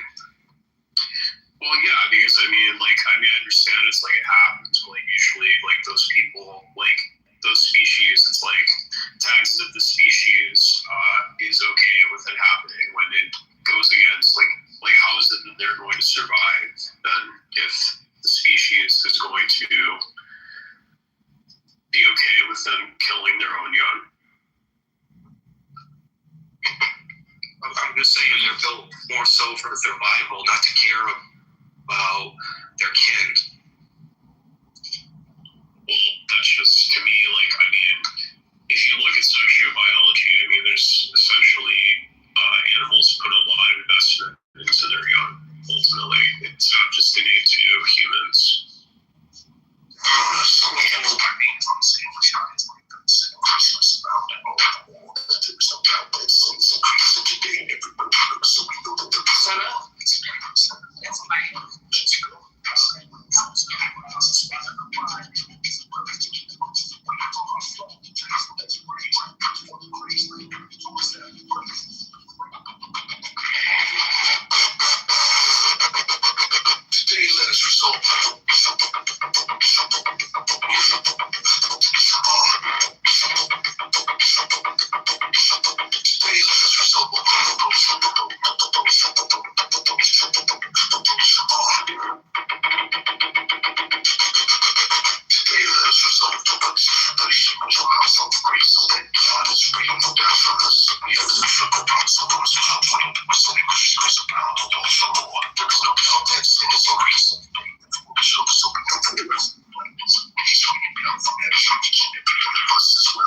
Song without end is the cleverness of the evil one.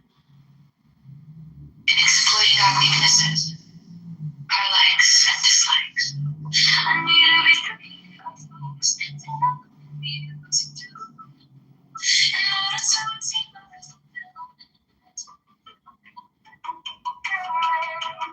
if I self-trust, nothing true, folks, there's no judge.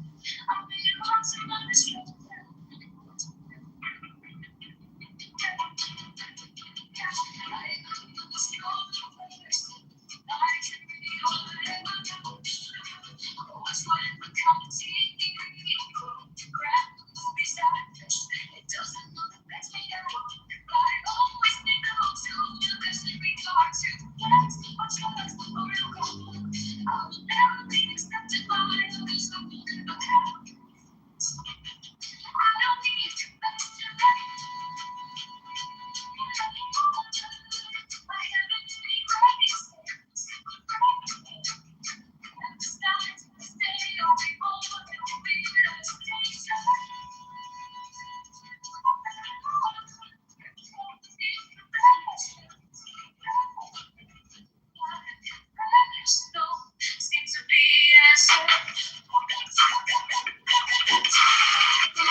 with the insult, but your heart is that is dying to solve.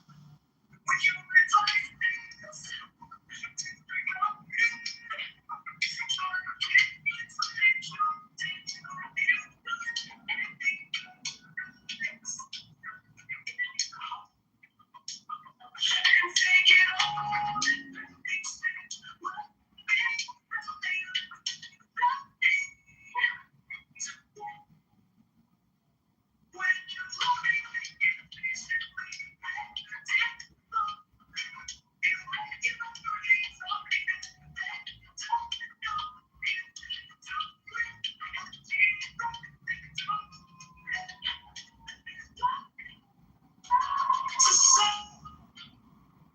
when you never care to refer yourself in conversation, or record your own good works and get your praise after an accomplishment, when you can truly love,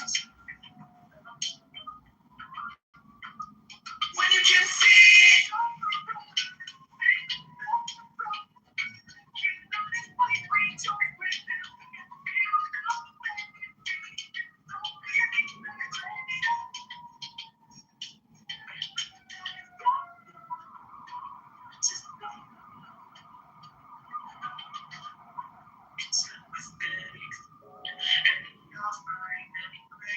Any climate or any society that is dying to see. When you can take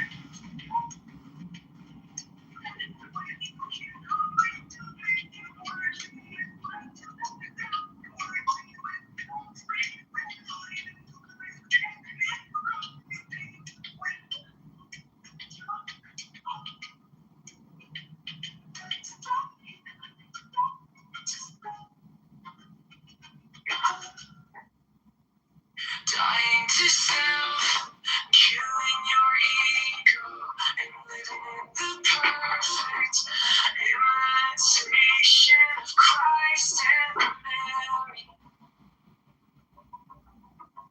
When you are forgotten or neglected, and you don't hurt with the insult, but your heart is happy.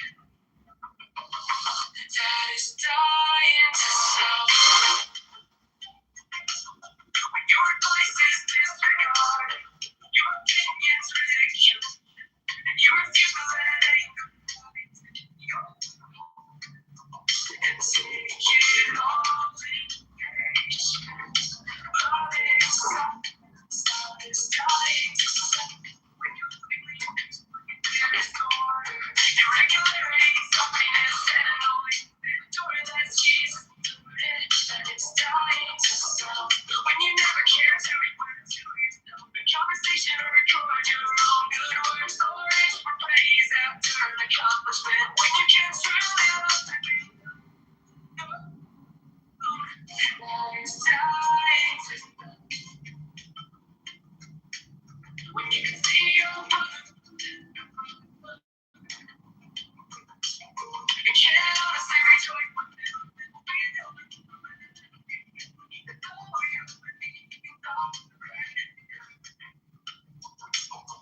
That is dying.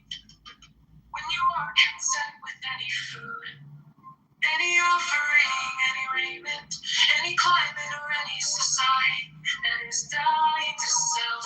When you can take correction, when you can humbly submit inwardly as well as outwardly, with no rebellion or resentment rising within your heart. That is dying to self.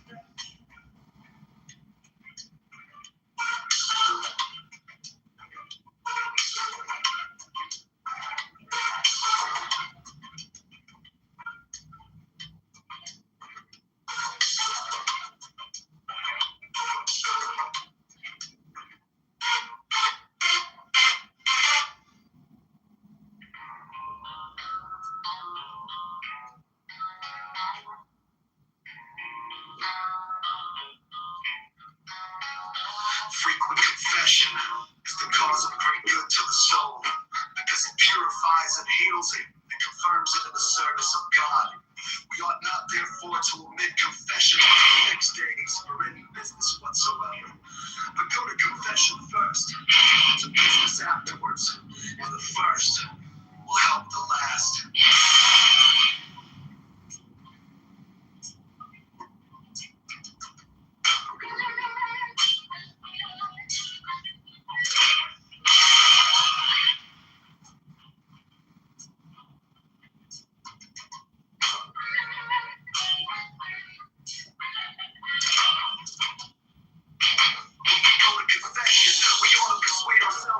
Jesus Christ in the person of our confessor. Give me 10 men, really detached from the world, and I have the heart to believe I can convert the world of them. He who communicates often as he called it down, brings forth good fruit, the fruit of humility, the fruit of patience, the fruit of all the virtues, love, penitence, ought not to go to confession for temporal ends. We get armed and the like, we ought to make no account of the common person, notwithstanding that he forgets all the virtues, that the Holy Spirit gentle relates to that.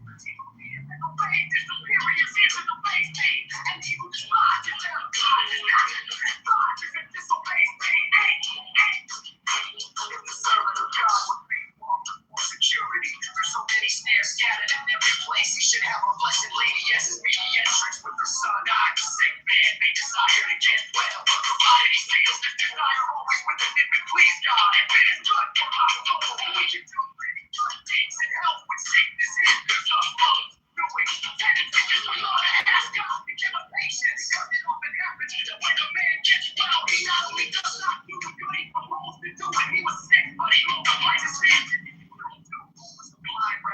Which always stays in the ground and eats earth and hollows it out, but is never satisfied with it. So is the avaricious man or woman.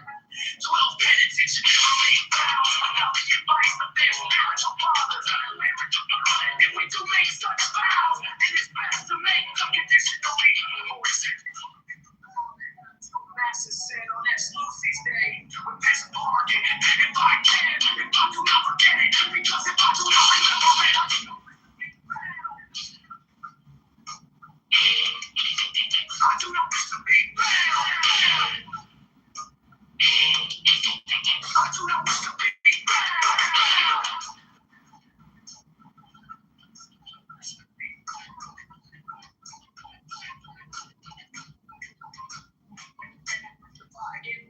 He ought not to do so because he is moved by an attachment to the thing, but from want and necessity, for it will never do it by attachments. 15 certain little voluntary attachments of self-love must be cut through, and then we must dig round them and then remove the earth till we get down deep enough to find a place where they are rooted and get placed together.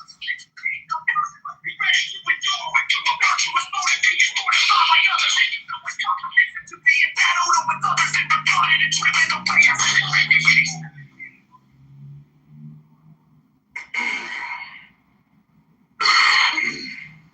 Fight with us in order to vanquish us. Sufficient to unite us in our movement to free quarrels, slice contact and rivalries. Because while we are fighting with each other, he comes and conquers us. And makes us more securely his own. 18, he who does not live.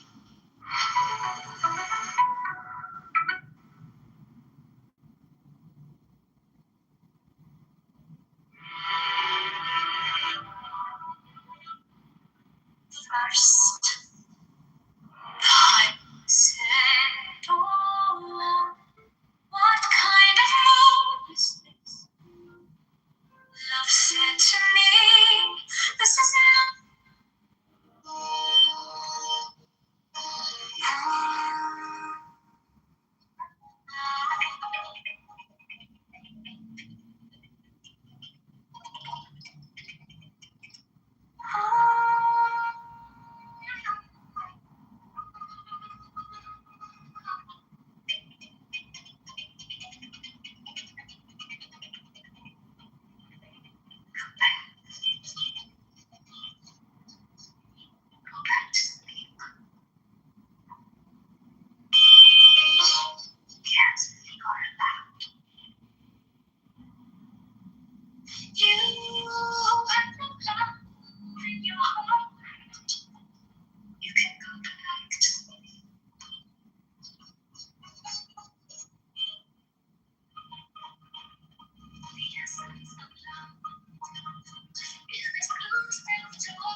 with you through these steps.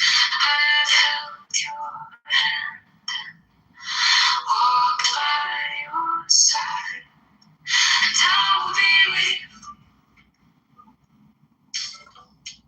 as you move beyond this human, and soar to the highest heaven.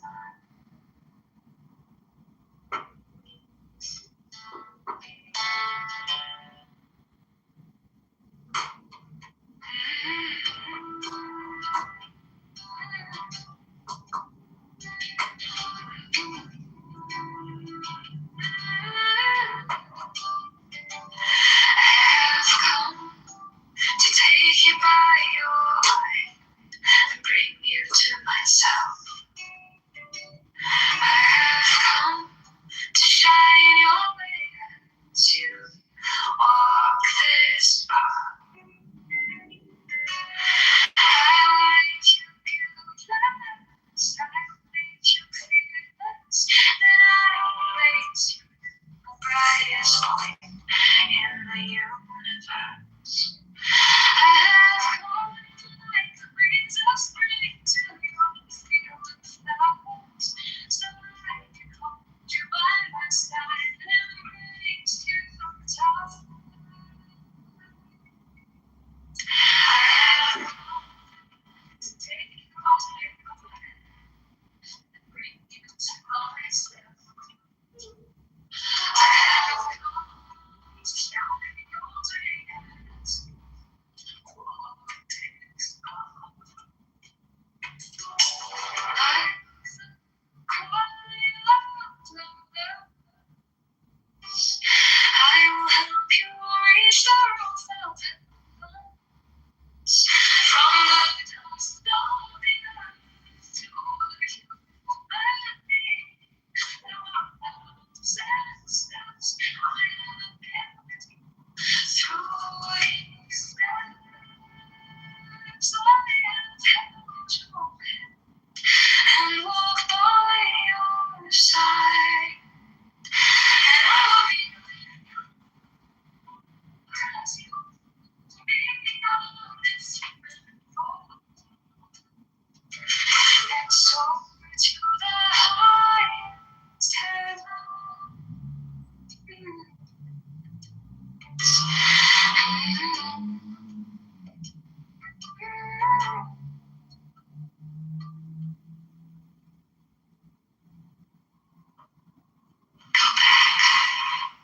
Go back to sleep. Yes, you are allowed.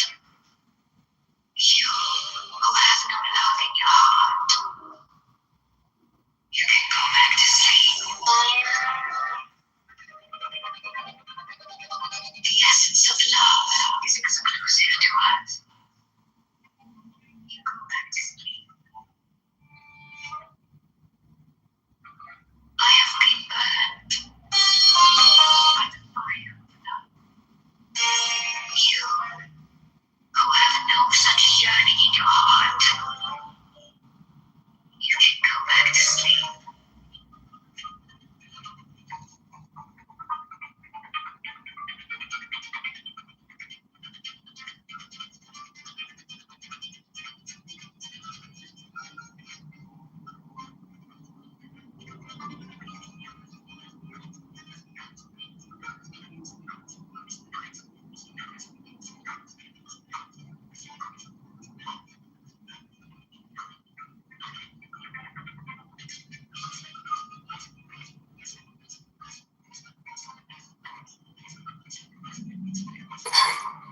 Pepe, they made you moderator?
pride so leave your roles behind. Rid your soul of shackles and contention. Just your mind is under control.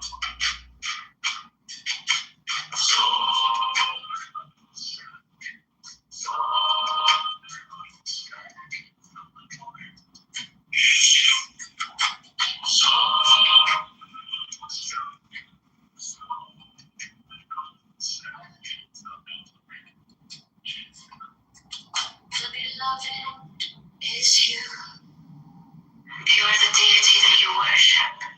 You are the God that you serve. Come out of yourself. Come out of yourself. You are eternal beings, currently three-dimensional. Earth-based God. The moment you are born, an escape hatch is placed in front of you. Escape with your mind and the desire to be free more. You are star-like particles of matter mixed with energy. You are born of light and will return to light. Manifest like a flame. Power on the inside.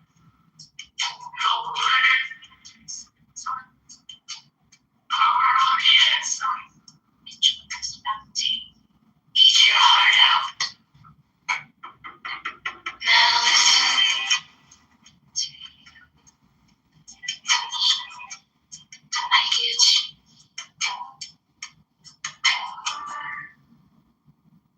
To dance.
never reach.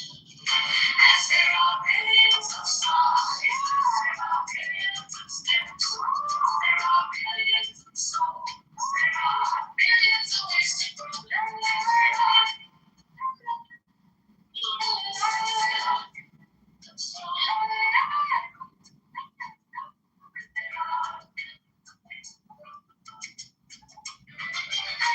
Last night under the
This is a gathering of lovers.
compassionate. Sugar boys, please don't continue to hurt me. The oldest the house of innocence.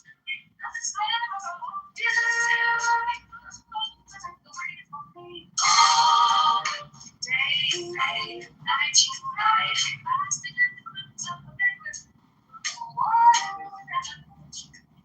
Much my first beloved, they too trap you. Why you come here? Baked and royal, please don't let me be. Baked. If you don't run my body through half a minute, I'll go to bed and fuck you. Your baby has spread and make my life more difficult.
see. Love a little head. Why do you worry?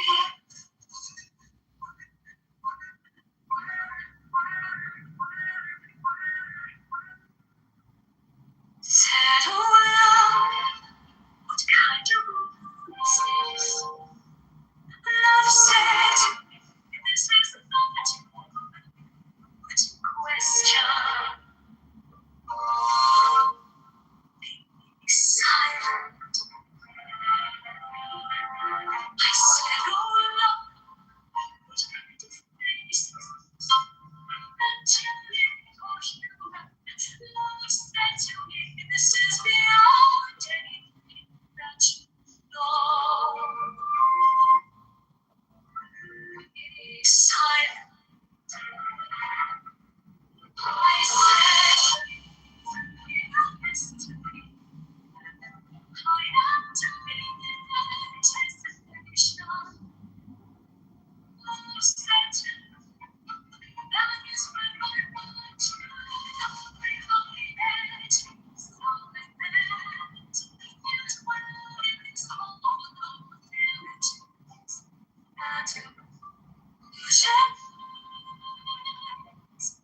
Leave this house now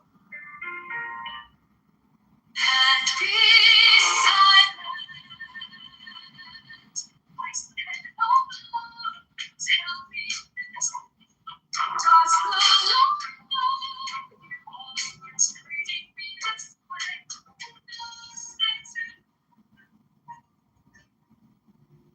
Yes, it does.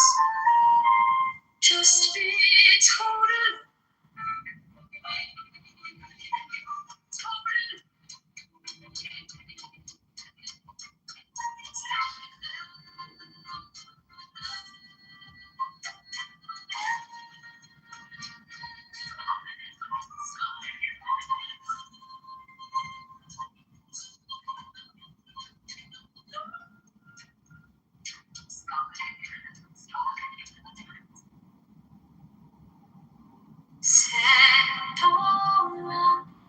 What kind of mood is this?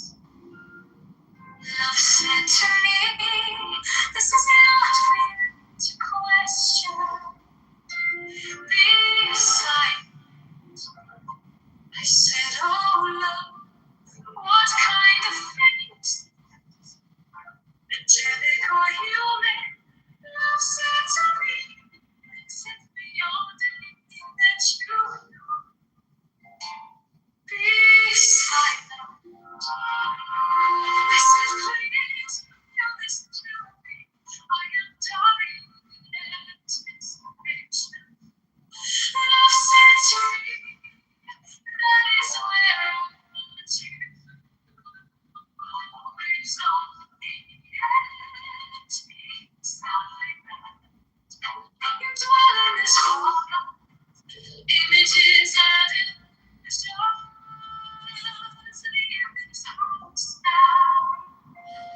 And be silent. I said, oh no, tell me this. Does the Lord know you are treating me this way? Love said to me, yes it does. Just be told to me. Told silent.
Understanding it is like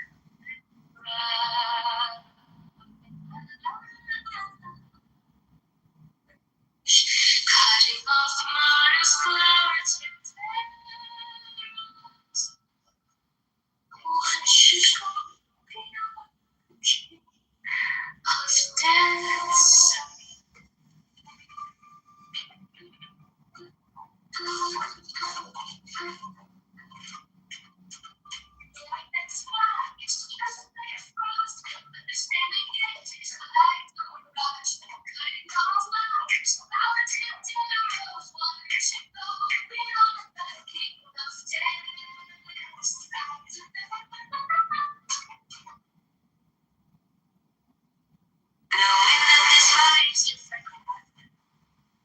Understanding it is like a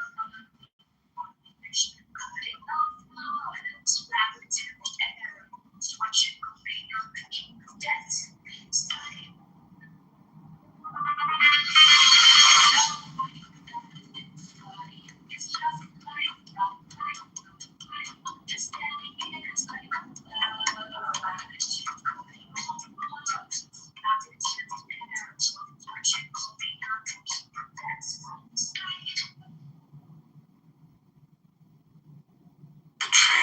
Knows they serve and below around together with their guns.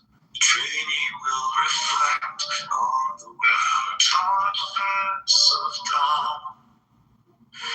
As a good man reflects, reflects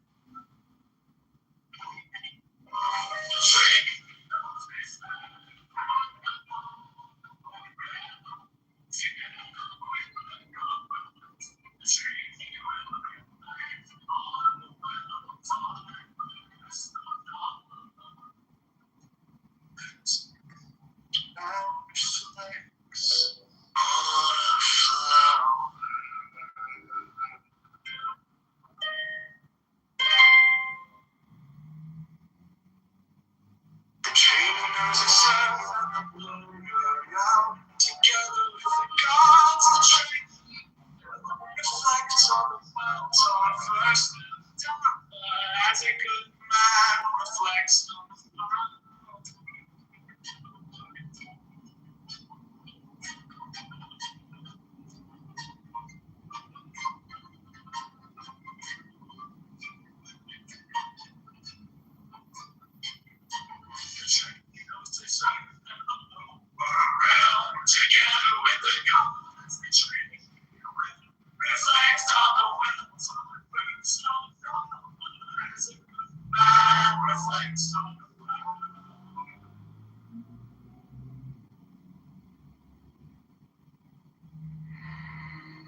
Hey John, are you busy?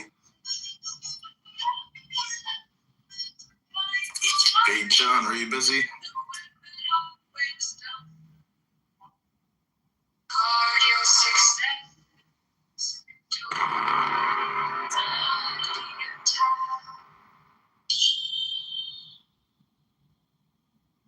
Yo John, are you busy?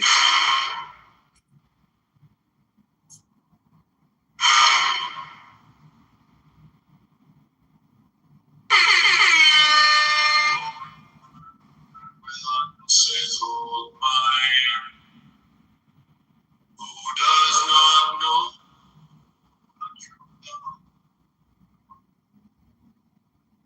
whose conference wisdom and sure.